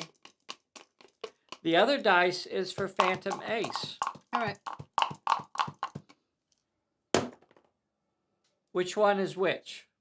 The white one is for Roswell. White is for Roswell. Roswell remains injured. But Phantom Ace recovers. Phantom Ace does recover. It shakes off his injury. And that was exactly how I was going to call it until I remembered that it wasn't my choice. I do have a little fella that's down. My poor little fella can't stay up. So let's see if he can get up. Does not. Bye-bye. And again, they got one new one, and you removed one new one. So yeah, it's working out fine. Barely keeping my head above water. All right, that ended the turn, and we are about to start turn number 5. Cards. Draw cards. Mike, you got Bad Feeling. Bad Feeling. You got a Sucker Punch. Sucker Punch. Don't love that. Oh, I love that. I love that, man. Sucker Punch. More fellas. Oh, yeah. Ready? X appear. 1. 1. Good. What the heck, lady? Where is it going to appear? Your guy behind the bush. He's down. Oh, he should roll a recovery check. Good observation. Thank you. He was in the unkempt bush. Okay, he was removed. See, look at that. We only got one. We took out 2. I'm losing them twice as fast as I'm getting them. All right, you only get 1. Now we just have to figure out where. Where? 1, 2, 9, 10. 9, 10. Dang. Yes, indeed. All right, roll big. Yes, indeed. Big money, big money. Appearing right over there by Phantom Ace. 8, yes. 8 inches off towards Roswell. Oh, no. 8 inches. Slightly unfortunate, but I will take it. Yeah, that means Roswell's actually going to be the nearer target. Yeah. All that barking is pulling more of them in. Okay, so this is the new one that just appeared over here. And that means we are starting the scenario, or starting the turn. This is turn 5. Hopefully Ace can get another guy. And then yeah, he'll be ready. Look at this. I mean, tactically, it's pretty sound. The fact that Roswell failed that recovery check, I can't believe Bessie blew that roll. I didn't roll that one. That he's you holding had to on play by red a thread dice, white as dice. long as will you relax? And you rolled be it. professional. Be professional, lady. Be professional. Don't lie. If Roswell can hold on, she can keep that entire mob tied up over there. How long can she do that, though? I don't know. I don't know. About maybe 2 or 3 more attacks, and she's done. I don't know. I don't know until yeah. You get to start the turn off, though. Yeah. So Phantom Ace is gonna move to the cage and try to get Rutherford out of there. So we're gonna put him on the, I guess, like the far side of the cage here. And then I guess we need to draw his peril. Trying to see if you have any cards to help you. I don't see anything. Okay, draw him his peril. I mean, if I get something terrible, I have Bad Feeling. I know. Okay, well, it's not terrible. It's 2 with might or finesse. It's 2 with might or finesse, and you have 3 die 10 in both of those. Oh, you want to redraw that? What's our card for? Cunning or dodge. Oh, okay. We're going to go with it, Mike? Yeah. Yeah. It could get worse. That's what I'm saying. It could end up being a 3 or. Yeah. Yeah, or not have might or finesse on there. It could have cunning. I don't know. Yeah, I don't know. But 3 die 10. Surely Bessie could do that. She only needs to get 2 successes on 3 die 10. I think she. Well, we'll see. Everybody, cross your fingers. Got it. Oh, so close. She gets a 6 and a 9. And that means she's now going to draw for the plot point. Let's see what the plot point is. 1 with cunning. 1 with cunning. Now, Phantom Ace normally only has 2 die 8 in cunning. That is his weak spot. But however, your reward card, you could pitch it to get a +1. You could pitch one of the cards out of your hand, maybe the disarmed. I think that'd be the one that I would pitch. Maybe the clear shot. I think I'd go with the disarmed first, though. Yeah, there's nobody with range on this. To get a +1? Yeah. Yes? I'll discard the disarmed. Okay. Yeah, there's only one person out there with a ranged weapon, and he's not actually even going to use it because he's kind of goofy that way. So you have 3 die 8. And all you got to do is get 1 success, Bessie. We're going to get that cage opened up.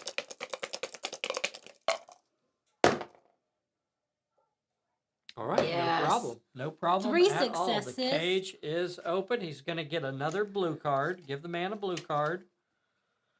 Ooh, I think so for the rest of the scenario, you can discard to automatically pass a recovery check. Ooh, that's good. Mm-hmm. Mm-hmm. That only applies to Phantom Ace. We'll take it. And you're going to get a new fella. Okay, right. So on a 1 or a 2, it's Rutherford. It's Rutherford. We should do high, shouldn't we? Do high? Should we do 7 and 8? Mike, you call it. What do you want to be Rutherford? 1, 2, or 7, 8? 7, 8. Okay, 7, 8. Bessie, give the man a 7 or an 8. You can do it. If we get one of the other numbers, it'll be one of the level 1 NPCs. Or not NPCs, but characters. Ah, it's a 3. She throws it down with authority and gets a 3. So 3 is going to be a brawler. It's the no, you can't play that one, Bubba. Let's see, is a brawler. Let's double check here. No, it's the animal. Okay, it's another animal. Oh boy, someone else who can't do cages. No. Being an animal does not mean that you cannot do actions. Roswell can't do actions because she. What am I going to put out there for the animal? A baby. Give me a bear or something. Do you have a bear? No, we'll do a bulldog. A bulldog. What else would be in that cage? Yeah, a bulldog. Roswell can't do it because she's a beast. Right. Yeah, that's why Roswell can't do an action. Not because she's an animal. Animals can do actions. That bulldog is really cute. It is really adorable. He's like, that is from Pulp Figures, out of the Bob Murch's Pulp Figures up there in Canada. Okay. The only other character you have left to activate is Roswell. No. Bulldog can activate this turn. You're right. Bulldog could activate this turn. So Bulldog's stats are that he has 1 dice in everything except for shooting, cannot shoot, and then he has 2 dice in brawl and 2 dice in dodge. So not a particularly good character, probably not very good at doing the cages, but he could do something. I don't know what you want him to do. Do you want to activate Roswell next, or do you want to activate I guess we could throw him in as a... He could rush the nearest fellow if you wanted to. Yeah. Just get some of the heat off Ross. Easy come, easy go. Yeah, let's... You could also have him tag along with Phantom Ace for other potential enemies that could pop up later on in the turn, though. No, I want Roswell to live. So okay, all right. I'm gonna run. I'll sacrifice this okay, new dog well, I have. I don't know this new dog. I don't care about this dog. Yeah, we don't have feelings for this new dog. Aww. We've never seen him before in our lives. Aww. So the bulldog immediately rushes after the nearest lotus eater there. And Bulldog will be throwing 2 die 6. Lotus Eater throws 3 die 6. And here we go. Here we go. Bulldog, you got 2 die 6 coming. Here you go. Oh. A 4. A 4. That's enough. That's enough. Lotus Eater, 3 dice. Got 2 5s. You couldn't block it even if you wanted to. That means Bulldog's going to take 2. Lotus Eater will have to roll 1. Let's see if Bulldog will stay. Stay, Bulldog. Bobby, stay. I'm working right now. You have to wait. Nope. Okay. Out. Bulldog is level 1, You so he is cannot removed be on from this. play. You need to stop. Oh, no. And let's see if Lotus Eater goes down. Lotus Eater does in fact go down. So Well, got him. That wasn't completely a waste. Okay. I'm having a hard time hearing you, Mike. Make sure your microphone is close to you. Sorry. And what did you say? I said at least someone went down. Oh, okay. Yep. So the next character you have to activate is Roswell. So I think positioning here is something. I don't know what you want to do with Roswell. If you want to move her away to try and pull them further away from Phantom Ace, she could move 6 inches back this way and still be the nearest target.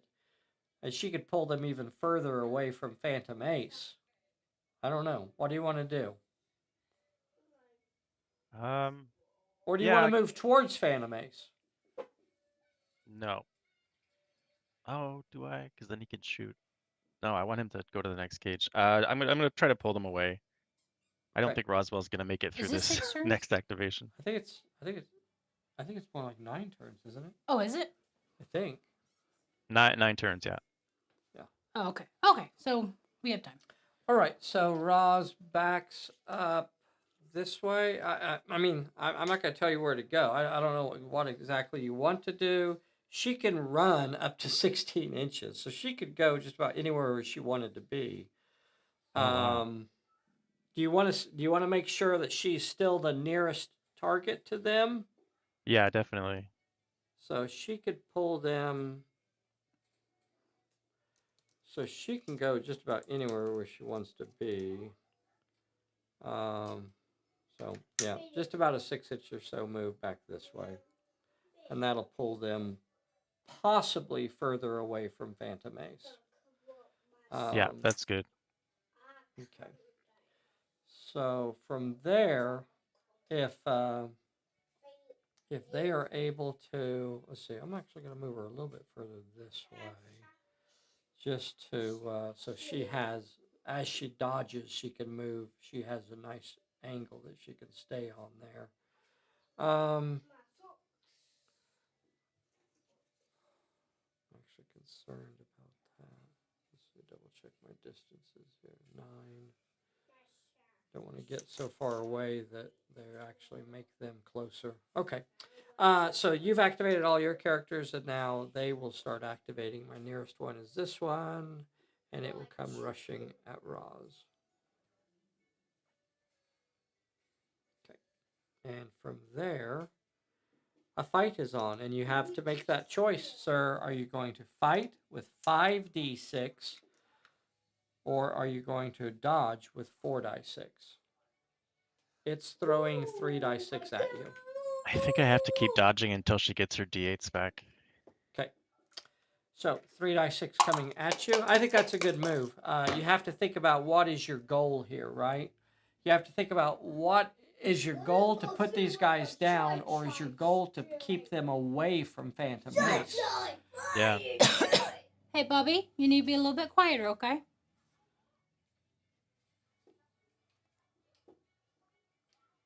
All right.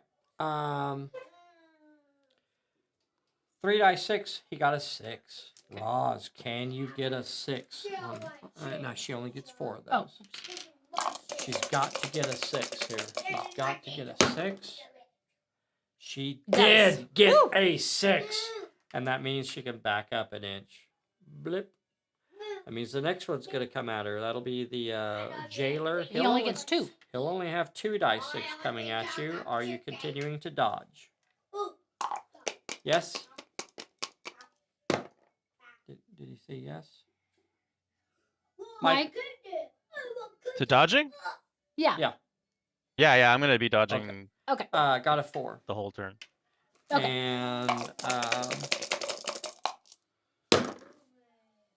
Got it. dodged it.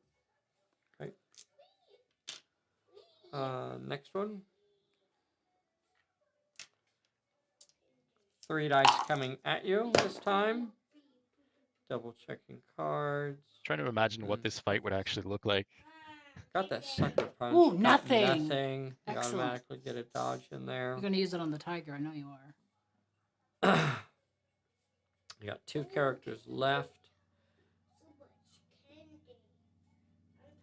3 dice coming at you. You're dodging. Oh, now that's not gonna. You're not gonna dodge that. I got 2 5s and a 4. 2 5s and a 4. This time I got your number, Roswell. 2 6s is enough to stop 2 of them. 1 hit gets through. Roswell's gonna have to roll a 1 dice health check. If she fails this, the tiger will rush at Phantom Ace. She stays on her feet. But however, she did not successfully dodge there, and she was not able to back away. So the tiger is still nearest to Roswell. I think this is going to be the end of Roswell. Comes at Roswell. No, we can dodge it. We can dodge it. Tiger comes flying in at It's Roswell. Dave. His rolls are average. He's rolling 5d8. I'm going to go ahead and throw a sucker punch on there. I'll go ahead and throw that sucker punch on there. I'm going to throw that sucker punch on there, and that'll get me up to 6 dice. Okay. We're dodging with 4, die 6. That's not going to be enough. Well, Not for what the tiger's throwing.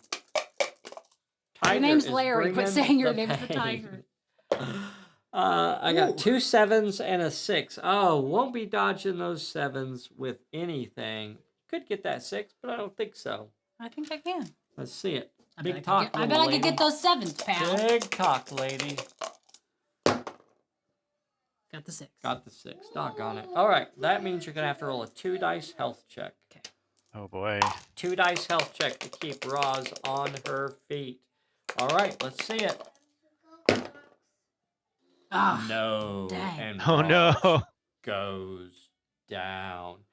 However, that was all of the Lotus Eater's activations that turn. Wow. So, if she can get back on her feet, she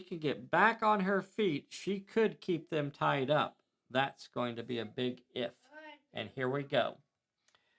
We got 2 recovery checks to roll. Roz, can she get up? No. Son of a... Oh, no. Roswell Biscuit. She's Oh, tired. no. She Roz. could not go on. Stinking Larry. Larry is the tiger. The tiger takes Roz's head with a slash of his scimitar. Don't be so good. Disgusting. And I get that fella up as well. Ugh. I should have done red dice, white dice. That's why I went fast. I know. But it could have worked in his favor. Could have, Glad we could have didn't. not. That means the turn is ended. And we are drawing a card. We're pulling a bullet. We're starting turn 6 of a 9-turn scenario. We are drawing cards. Mike, you got a free pass? Free pass. Interesting. You got a just reward. Just reward. Not as interesting. Okay. We gonna put out a... Oh, yeah. Yeah. All right, so the number we got is 2. 2 more this turn. 1, 2, 9, 10. 1, 2. So it's this one over here. Nice. And they're off that away, 5 inches. Okay. All right. And that means Phantom Ace Is once again all alone. all alone over there. He does have a fellow over there on the other side of the bush. What's he gonna do? He could take off running for the next cage. Yeah, I think That gets him out of range. Of a lot of stuff, yeah. yeah. Is that what you're doing? Yeah, full Running tilt to the right next towards the other cage? cage. Yep. You're not going to be able to shoot at anybody, unfortunately. Line of sight in this scenario is limited to 6 inches. Let's see.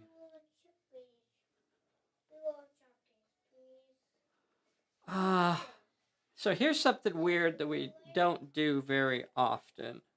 Isn't line of sight 12 inches? Yeah, 12 inches. Okay, What you did I said say? 6. 6. Oh, I'm sorry. Yeah, line of sight is 12 inches.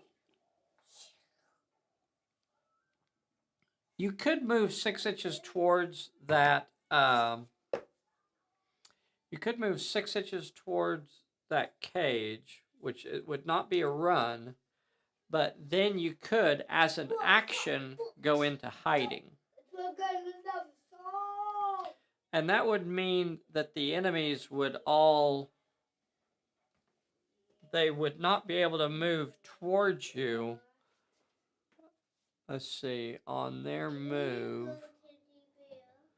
And you can move 6 inches to go into hiding because the scenario says that he can. The line of sight is limited to 12 inches, so that would put him out of 12 inches range of anybody, and he would be out of line of sight of everything. So that's what allows him to move 6 inches and go into hiding. And then the enemies in this scenario, although the alarm has already been raised, they won't be able. They'll start wandering again because they have lost track of him. Oh, let's 100% do that. Okay, so they won't be able to move straight towards him. Instead, they'll start going in random directions. So instead of running over there, he simply moves 6 inches towards the cage and then goes back into hiding. And that puts him over 12 inches. But that fellow there, depending on the direction, this fellow here, depending on what direction he moves, he could easily get in range to spot Phantom Ace. Maybe some of the other ones. I doubt it, though. But Roswell did a good enough job of pulling them away that he may have a free run at the rest of the scenario. We'll just have to see. So that was his move.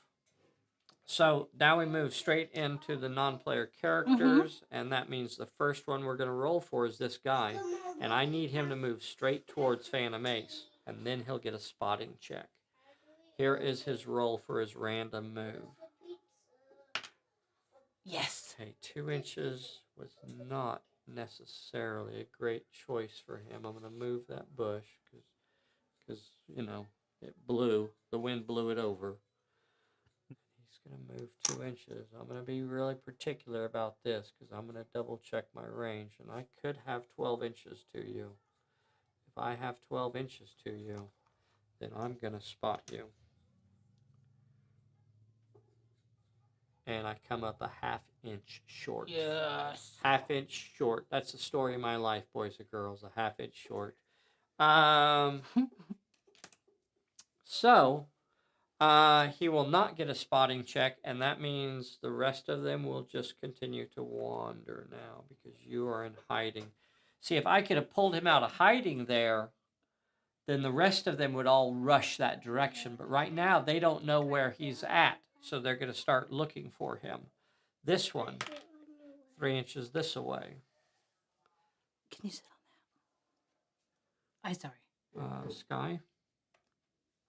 Yeah. This guy, 8 inches this way. Okay, they're fairly sure he headed towards the well. This guy, 7 inches off this way. This guy, an inch. This guy, the tiger, went 6 inches this way. The jailer went 3 inches this way. My bald guy, 2 inches this way. Right behind you. Oh, doggone it. I'm sorry, buddy. I didn't know you were back there. Okay.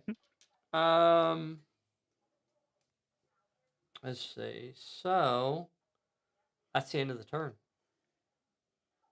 No recovery checks to roll for.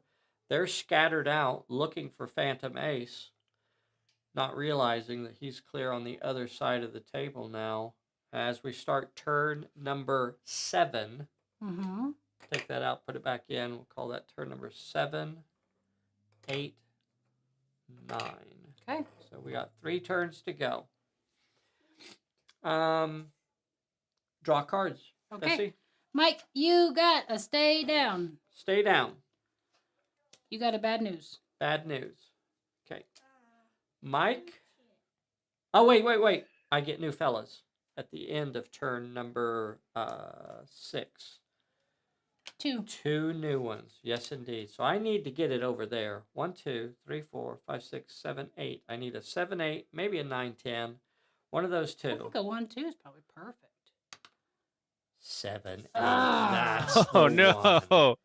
That is the one. I thought I had Well, one. big. 2 of big them money, are big going to be money. standing over there. 8 inches away. Inches. They're 8 inches away, but they are definitely within range to spot him. 2 of them appear over there, 8 inches over here. So they're over here lurking around the Temple of Evil. The evil temple.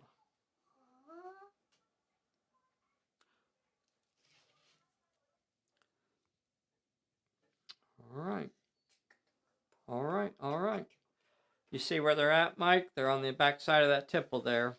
They're definitely within spotting range. And by the way, for everybody out there, performing an action does take you out of hiding. So when Phantom Ace moves over there and opens up that cage, they will realize he is not. It's because he doesn't just let. He goes. I think he probably shoots the cage open. Mike, what do you want to do, brother? Yeah, I'm gonna move to the cage and attempt it to open. open it. All right. That means you will automatically come out of hiding. I'm gonna double check the scenario and make sure that there's not a special rule for that. Free the prisoners. When you pass the Pulp Alley okay. Okay. That is it. So he is officially out of hiding, and that means the alarm, everybody's going to know where he's at, and they will all start heading that way. Now, here is his peril. What? We have a free pass. Do we want to use it now, or do we want to wait? Do you want to use the free pass now? You have to decide before it is drawn. I'm gonna just draw whatever it is first, and then I'll use the bad feeling if it's terrible, and then I'll use the free pass on the second one. What do you say? He said if it's terrible, he can use the bad feeling and then use free pass. Okay, all right, we'll go with it. Okay. See how bad it is. 1 with cunning. 1 with cunning. He has a discard still. He has 2 die 8 normally. And I'm going to discard the clear shot to boost my cunning. Okay, discard the clear shot to boost his cunning. And that, for what it's worth, that bonus will last for the rest of the turn because it says so on the card. And Bessie will have to get at least 1 success on 3 die 8. I don't know. You're really putting it. Oh my gosh. No, yes, she. I did too. She got it. Doggone it. We didn't use that. Okay, so his free pass he still has. Now, do you want to use the free pass on the plot point, or you want to draw it? Oh, yeah, let's do the free pass. Okay, plot point is does the free pass. Okay, you're going to get X prisoners. X prisoners will be released. Oh, we didn't do that last time. I was just thinking that if we forgot to do that. 2. 2 prisoners will be released. Okay, we only have 3 prisoners. Go in your workshop.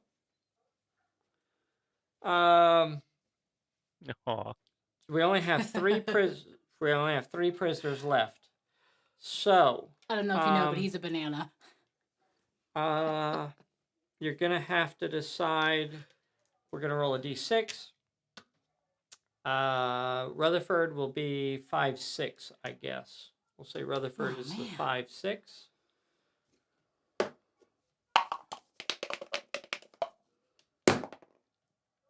No. Okay. So we got one is the. Oh, maybe we should have just done who wasn't picked. Yeah, let's do that. Who wasn't picked? That was it. I'm not going to change it. No, now. that's not what it was. I'm not going to change it now. That's what I heard.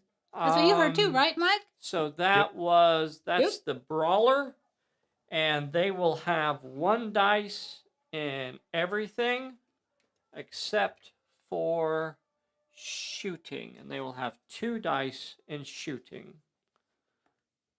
No, it's the brawler. They will have 1 dice in everything except for brawling. And they'll have 2 dice in brawling. And I guess you want to put him maybe in between Phantom Ace and those guys, or do you want to put him behind him? Right there is perfect. Okay. And then you're going to get 1 more. So now we have a 50-50 chance. So Rutherford will be 4, 5, 6. The other level 1 character will be a 1, 2, or a 3. Bessie. Roll that 4, 5, or 6. Yes. And Rutherford shows up.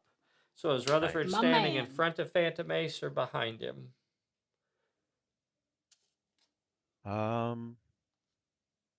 He's a really good shooter. Probably ought to put him in front just so he can gun down those guys when they come running at him. Yeah. Oh yeah, because he can both of them can activate. Yeah. Both of these guys could activate immediately. Do you want Rutherford to try and right now he's not within short range. You want him to move up and try to shoot these guys down? Yeah. Okay, so he could do like a 2 or 3 inch move. That'll put both of them in short range. Do you guys know how to shoot multiple targets? Split your dice. So he could potentially shoot at both of those targets. He could he could target both of them, and then he could split his dice up any way he wanted, which means he could put he's going to have a total of 5 dice to shoot. What's their dodge? What did Do they have dodge? Yeah, they have dodge. 2 dice in dodge, and that is what they will be rolling. So all of the targets that he shoots at have to be in short range, and then you figure out how many dice you're going to have, and then you could split those up against those targets any way you want to. So he could put 4 of them in 1, or he could split up and do 3 and 2, or he could just try and gun 1 down. In this, and the reason is because then it means that both of them were also in a fight. Mm-hmm. So when they rush you, even if they survive, when they rush you, they're going to have 1 fewer dice also. Even if they dodge? Yes. Yes. Absolutely. Yep. A fight is a fight. No matter what skill you used in a fight, it counts as a fight. Oh, we get a blue card. Oh, yeah. Blue card for Phantom Ace again. What? Instead of rolling for a peril for this character, you can discard to automatically pass a peril. Oh, that's nice. It is nice. It is nice. Yep. Okay. So he's got 3 cages open. That would definitely be considered a victory for this scenario. All right. So do you want to split the dice, or do you want to try and gun one of them down? So you have 5. So do you want to do 3 and 2? Oh yeah, 3 and 2. Sorry, I forgot about the bonus. Okay. All right. Remember, the short range bonus only applies once there. So, and then you could decide the order to resolve it. In this instance, it doesn't really matter. We'll go ahead and do the 3 dice fellow first.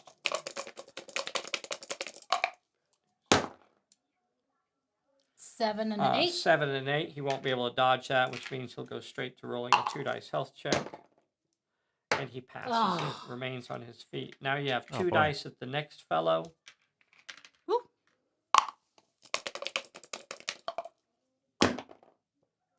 Nothing. Oh no.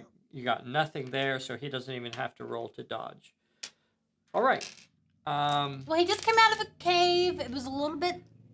His eyesight's a little bit wonky. Yep. So the next fellow, you have to decide what you want your brawler to do. He has 2 dice in brawl, so he could go try and take one of them on as well. Or does he want to hang back and defend Phantom Ace? What's his idea?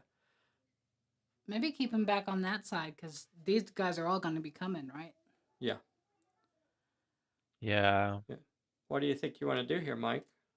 He's gonna run distraction on the mob that are gonna be coming. So you want to try and move him towards the other side of the temple, off that way. Yeah. There's nobody for him to really rush in that direction. I don't know if moving him within 12 inches of anybody is a good idea, because then he could potentially get cooked down in one turn. I don't know. Wait, give me an idea where you want to put him, because he could move. I think I 12 only inches. want to move like 2 or 3 inches in that direction, just so that he's Okay. All right. there. Good. So there he is. And then it's going to be well, he could shoot. Oh, does he have a shoot? Yep. Oh, okay. Yeah. We could even move him so that we made sure he was in short range. So he would have 2 dice to shoot at that fellow. Yep, let's do that. Roll 2 dice. Nothing. Okay, he got nothing, so no real reason to roll. But that puts that guy down into 2 fights. Yep. Which might have been another reason to try and split your dice and throw suppressing fire really at both of them. All right, so now the NPCs are going to start activating. So this is the nearest fellow. This is the fellow that's down to 1 dice to attack with, so he will rush at Rutherford. Rutherford, you can shoot him with 5d8, or you can dodge him with 3d8. What do you want to do? He's only going to have 1 dice to attack you with.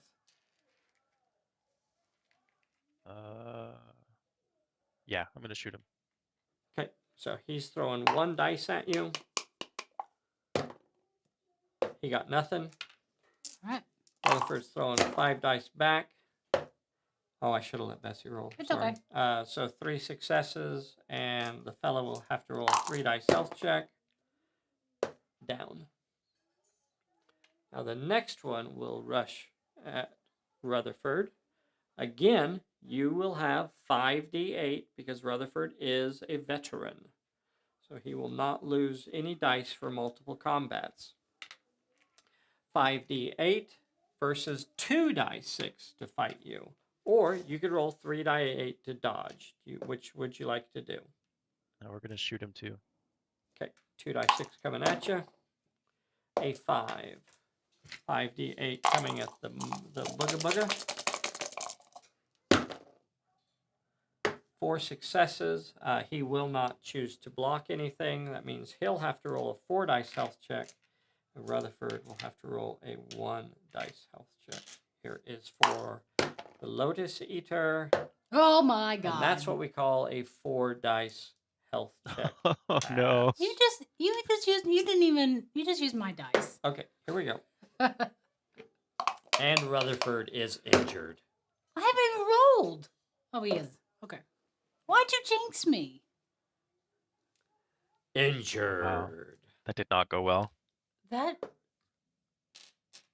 went bad. Okay. I can admit that. Now the rest of them are going to come a-running. Now nobody over there is in hiding, and they will all start descending upon you. 12-inch move. Blip. 12-inch move. Blip.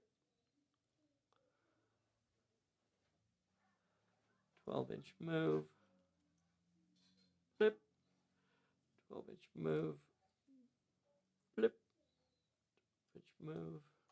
Blip. 12-inch move. Blip. move. Blip. 12-inch move.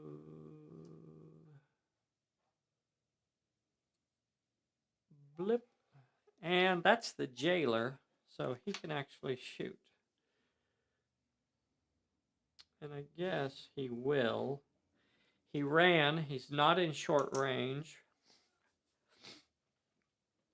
He would normally get 3 dice 6, but he ran. He's going to lose that. He'll be down to 2 dice. The brawler has no shooting dice left, so he'll have to try to dodge with 1 dice. Here is the shooter.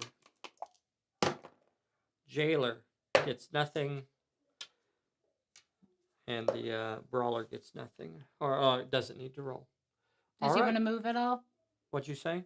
He can back up an inch, right? He could back up an inch. Do you want to back up the? I don't think so. I don't think. I don't know. I just wanted to give him the option. I All right. Want to. Is that going to put? No, he doesn't have shoot anyway. Oh, he does. He has 1 dice. Your little fella has 1 dice. Can I? Nah, I guess I'll just leave him where he is. Okay. That is the turn. Recovery checks. So I want to get that fella up that's sitting there next to Rutherford, because that'll put him in contact. And I do not get him up. Doggone it. Roll for Rutherford.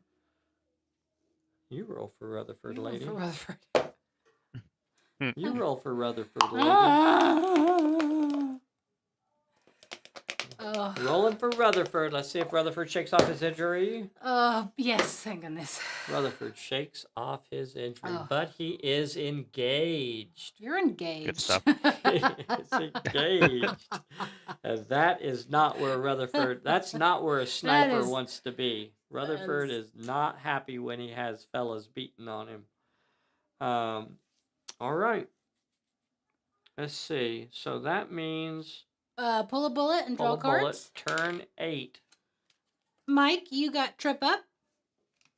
Oh, a trip up. That's nice. You got a misfortune. Oh, Ooh. Very nice. Very nice indeed. Oh, no. And I get more fellas. Yeah. Let's see what we... 2. 2 is the number. Figure out where you're going to go. All right.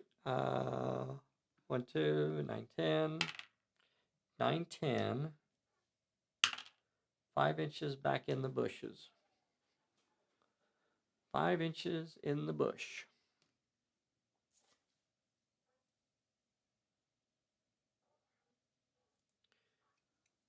Back here. Not too far away. There's the 2 new fellas over here. They are descending upon the phantom agents here. I hope you got a clever trick to here, because this is about to get all kinds of bloody over here. My clever trick is bullets right now. Look at the swarm. Bullets. Now what you're going to have to decide is who you're going to activate first. Because you cannot force the NPCs to go first. And boys and girls out there, remember that is not a disadvantage for the NPCs. That, like, if I was playing this, I would actually right now I would love to make the NPCs go first. Yeah, absolutely. The reason that is because that burns their activations, and then I can keep my activation for getting away from them after they do all their activations. Otherwise, anyway. Mike, what do you feel like you'd like? Who's going to activate over there? I think he's in a lot of trouble. I think this could be the last turn. I think all of his characters could get wiped out this turn. I don't think you know your math. Phantom Ace is going to die on that hill. Let's just activate Rutherford to get that fight over with. Okay. What's Rutherford going to do? He could brawl with 1 die 4. That's not a thing. He could brawl with 2 die 6, or he could dodge with 3 die 8. I'd dodge it. You got 3 I die think 6 I'm gonna dodge it. You're not going to be able to dodge what I'm throwing. I'm gonna dodge it so Phantom Ace can shoot that guy. Yeah. All right. Okay. All right. you're not going to be able to dodge what I'm throwing, though. I'm just letting you know. Look at this. Boom. 3 6s. A4. Okay. Okay, well, A4. Can't dodge that. Can't touch it. No, Can't touch no, this. no, no. See if you can get a 4. No, but I got a 5 and an 8. Okay, whatever. That do? Lady. Whatever, lady. All right, and that will allow Rutherford to back up an inch. Do you want to back up an inch? You want to stand there and Yes. face it? Yep, You yep, don't yep, have to back definitely. Yes, we want to back up an inch. All right, back up your dang inch. Dang it. Give you my inch. Story of my life. Wish I had a nickel for every time I heard that. Did you say pickle? Nickel. Oh. All right. Now you have to decide who you're going to activate next, because that does end Rutherford's activation. Yeah, have family shoot that guy down. Should he move though? Yeah, he should move. I would move at least 6 inches towards the next cage. Yeah. Yeah, let's do that. Now, do you want to run to the next cage, or you just want to move 6 inches towards it? I'm gonna move 6 inches and then shoot, and I'm gonna split my shots against the 2 closest guys. You could actually split it against all 3 of those guys if you wanted to. What does he shoot with? He'll be throwing 5d10. Now, he won't be able to shoot at them when they rush.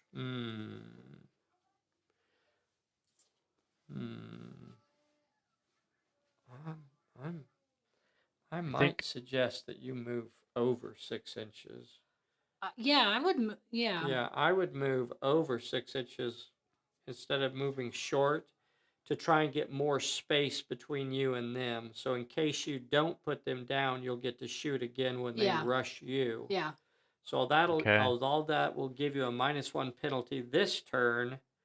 It'll give you a better chance to fight them when they activate.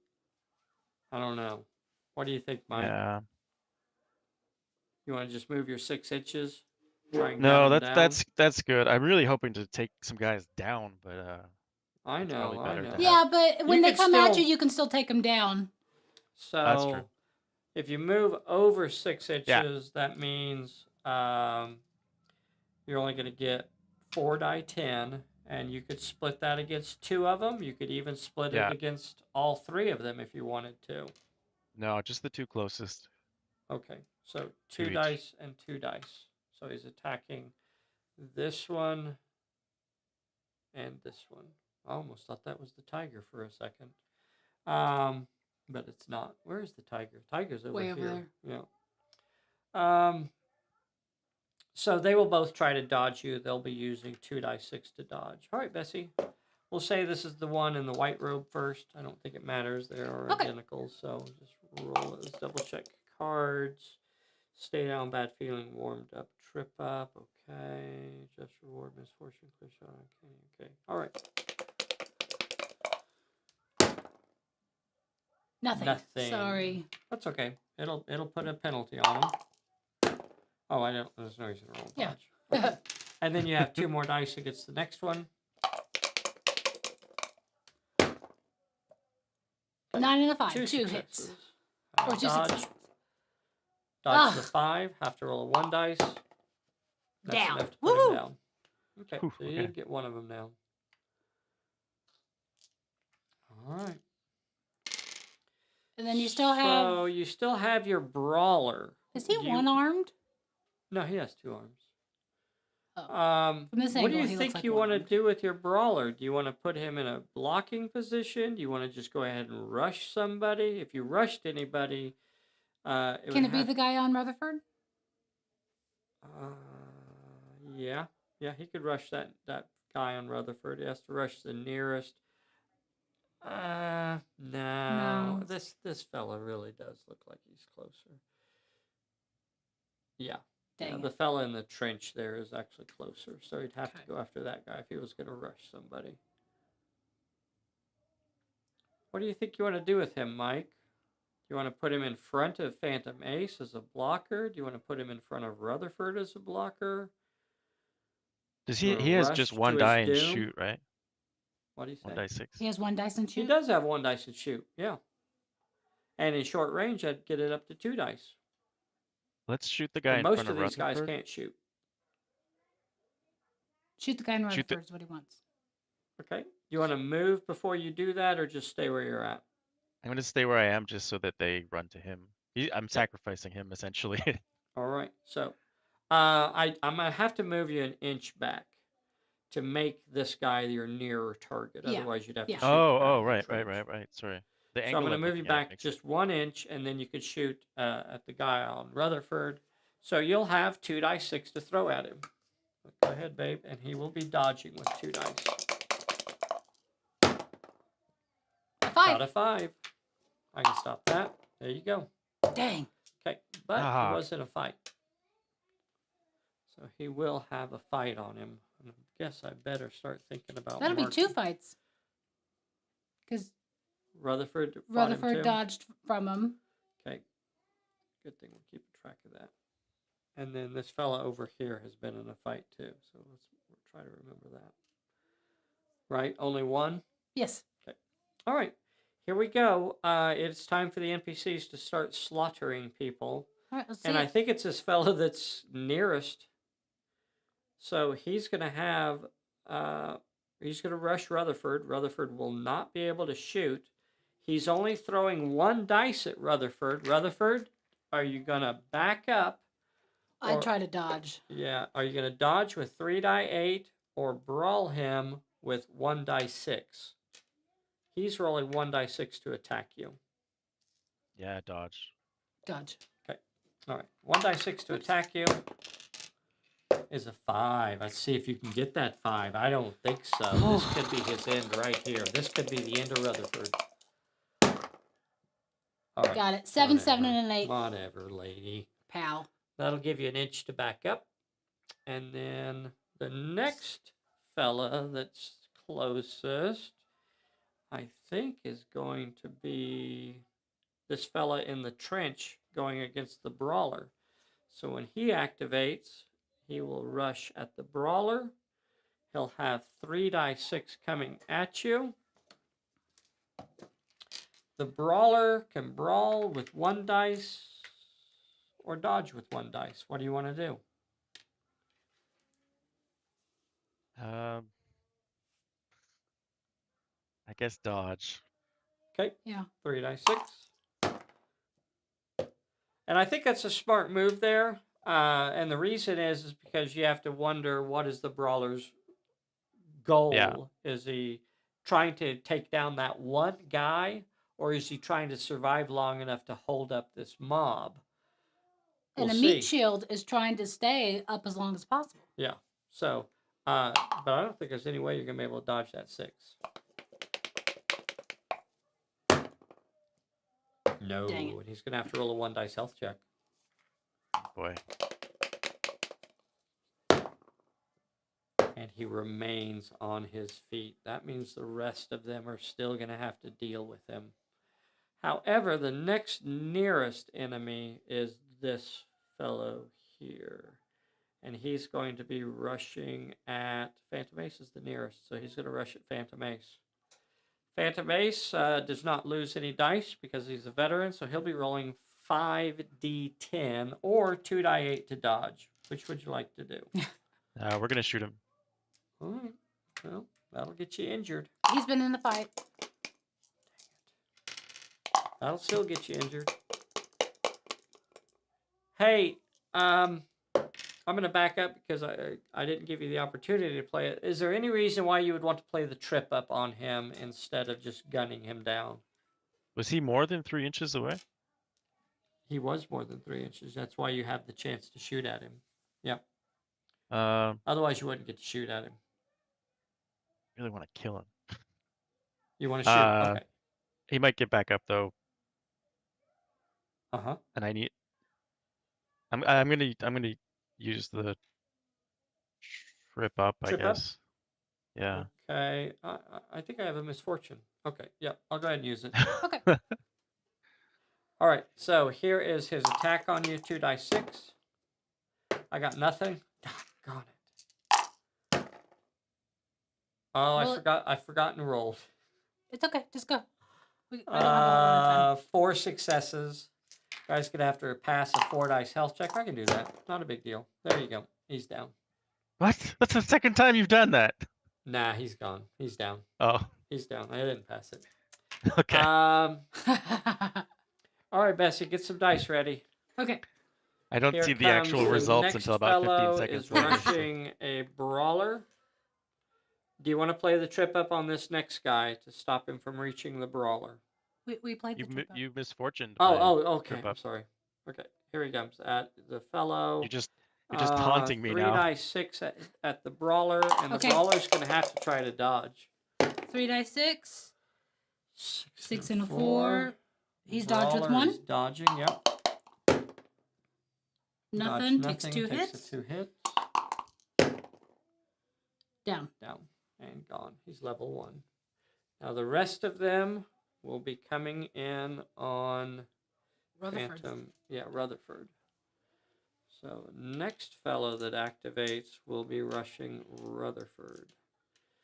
Rutherford, you can dodge with 3 die 8, or you can shoot with 5d8. What do you want to do? I'm gonna shoot. Okay. 3 die 6 coming at you. Oh my stars. 2 6s. Attack. The counter attack. 2 6s, 2 5s. Baddie's going to have to roll a 4 dice health check. Did not pass it. 2. Rutherford has to roll a 2 dice health check. Does not pass it. And Oh, no. Rutherford is bloodied. The next one that rushes Rutherford is the Tiger. Can I play stay down on that last guy? Okay. Stay down. No recovery for you. Help me remember that's out there, babe. Okay. So the Tiger is leaping in on Rutherford now. Roar. Okay. Yeah, that's who I should have played. And the Tiger is throwing 5d8. You can shoot with 5d6 or dodge with 3 die 6. What do you want to do? I have to dodge. Okay. All right. 5d8 coming at you. Ooh. 4. 4 successes. And then Oh 3 no. die 6. we dodged 1. Dodged 1 and going to have to roll a 3 dice health check, and this is Rutherford down. 3 dice health check? Oh. Not passed. Oh no. And Only passed Rutherford 2. is down. Man, the Tiger takes another head. Not yet. Dead. He just pushed him over. Blood splattering through the air. All right, let's keep it moving. Okay. Next. Because I have to leave in 2 minutes. The last fellows have 12 inches to Phantom Ace. The jailer is rushing Phantom Ace. He gets 2. He gets 2 dice to brawl with. What's Phantom Ace going? Do you want to shoot with 5d10 or dodge with 2 die 8? I'm gonna dodge. I'd shoot him. You think? Okay, yeah, shoot. Sorry. 5d.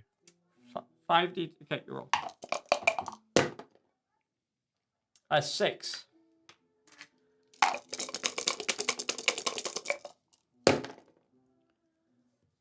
Four successes. So the baddie will have to roll a 4 dice health check. Phantom Ace will have to roll a 1 dice health check. He's fine. And he is fine. He's not injured. And He's the down. baddie is down. I don't know that I have anybody else that can get in on you now. Another 12 inches. Nope. So he'll just run at you. He won't make it to you. And then these 2 guys here will run at Phantom Ace also. And they will be over here. And we're starting the last turn of the game. I have to go. Recovery checks. Okay, I'll do those. Okay. Rutherford? Rutherford, that's the big one. Come on, Rutherford, get up. No. Oh, Oh, nobody no. survives the head taker. The other guy that's down over there in the Nope, green. he doesn't get a roll. So it's going to be this guy. That guy, he's up. And then Jailer, he's down. Or out. White robe, he's out. Also gone. Nice. Wow, Phantom Ace has nobody in contact with him. He could actually go for that cage. His Phantom agents are dropping like flies. We're starting the last turn of the scenario. You sure you can't stay for one more turn, babe? Well, come on. I mean, they'll understand. Well, it's not a big deal. Food, none of the kids are ready. Okay, all right. We just got hustle. All right, well, let's do it. Let's do one other turn. So I got one new fella coming on the table. 1, 2, 9, 10. 9, 10. 2 inches. And cards. Phantom Ace. You drew a uncanny. You got a stumble. That's nice. And I drew a stumble. Phantom Ace. What are you going to do at the start of turn number 1? I'm going to remove this. Okay, thank you. And take. Are you going to go for your plot point? I mean, this is the last turn, right? It is the last turn. Oh wait, I'm standing on one. Yeah. Let's. Yeah, you're standing on the plot point. Go ahead and do it. Draw his peril. Yep. 1 with finesse or cunning. 3 die 10.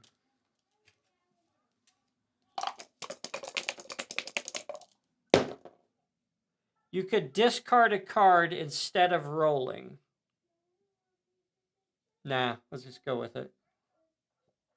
You got it. Woohoo! Now it is the plot point, and I don't have a trick for that, so go ahead and draw it. 2 with finesse or cunning. Okay. Need 2 successes. You could do it. You have an uncanny in your pocket. Or did you want to use the bad feeling to draw? We have an uncanny, so as long as I get 1, you can pass it. Okay, yeah. Let's use the uncanny then. Okay. Roll.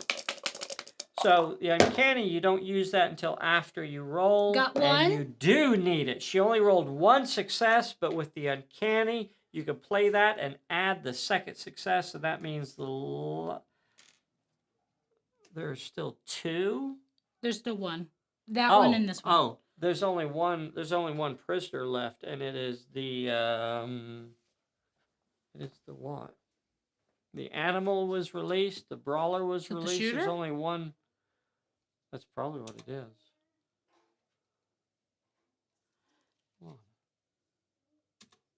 Let's see, in the blue card, the scenario reward, if you can discard to get a +1 to your brawl or might. It's a scout. So it's somebody with 2 dice in dodge and 1 dice in everything else. So it is a scout. Do you want the scout in front of you or behind you? In front. Okay. The scout will be taking the bullet. All right. Well, the next character you can activate is the scout. What do you want to do with him? I don't know that I want to do anything. I think I can still take Phantom Ace down this turn. What are you going to do with your scout? Just stand there? I think just stand there. Okay. All right. So then I'm going to start with the killing machines. So the first one is this fellow here. He'll move about 1 inch and attack the scout. Scout will be dodging with 2 dice 6. 3 dice 6 coming at him. I got nothing. Scout doesn't even have to roll. Okay. Next one coming at the scout. This fellow. So 3 dice 6 coming at the scout again. You're dodging with 2 dice 6. Gosh, Yep. No successes again. Oh my gosh. Next one. I'm gonna try and take the scout down. 3 dice at the scout. What? Nothing the heck? again. How is that even possible? I think it's Next one is the tiger. The tiger's going to go past the scout and go straight onto Phantom Ace. Phantom Ace can shoot with 5d10, or you can dodge with... We're shooting your face off. All right. Yeah, we're shooting. All right, all right. So, Tiger is the head taker. He has hanging from his belt. He has Rutherford's head and he has Roswell's head up on spikes. Yes, 5? Yeah, spikes. 5d10. 5d8s. 2 8s and a 7. Phantom Ace has 5d10 shooting back.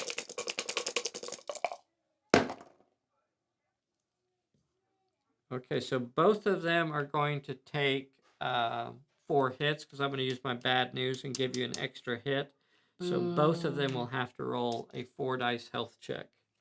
Wow. Roll it. D10s for Phantom Ace, right?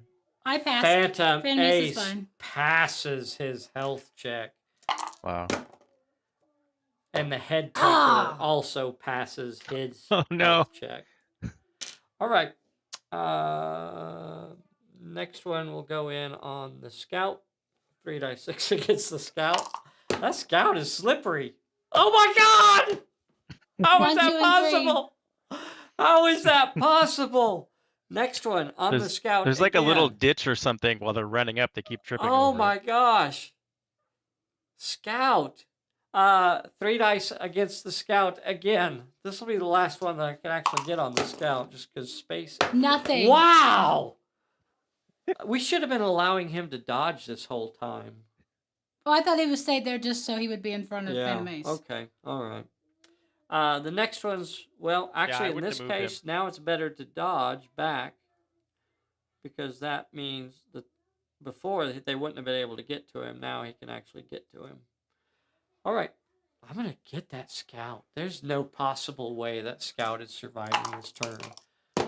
3 dice 6 on the scout, and I got a hit. You only have 2 dice to dodge. Let's see if you can get it. Yay! And the scout's going to have to roll a 1 dice health check. This is it for the scout. And the scout is gone. Oh, wow. That means the next fellow that rushes will jump on Phantom Ace. You won't be able to shoot because you're currently engaged. But we can dodge him. And you're going to have to try to dodge. Yeah, dodge. No reason not to play that warmed up now. And that'll mean you get 4 die 10 on Brawl. And the bad guy will get 3 die 6. I guess you could have chose to dodge here instead of brawling. Would you rather brawl or dodge? It's the last turn of the game. Why not brawl? Oh yeah, brawl. All right. I'm not going to die. Nothing bad's going to happen other than I'm going to bloody Phantom Ace. Okay, so you got 3 successes. I got 3 successes. It's going to be both of them are going to have to roll a 3 dice health check.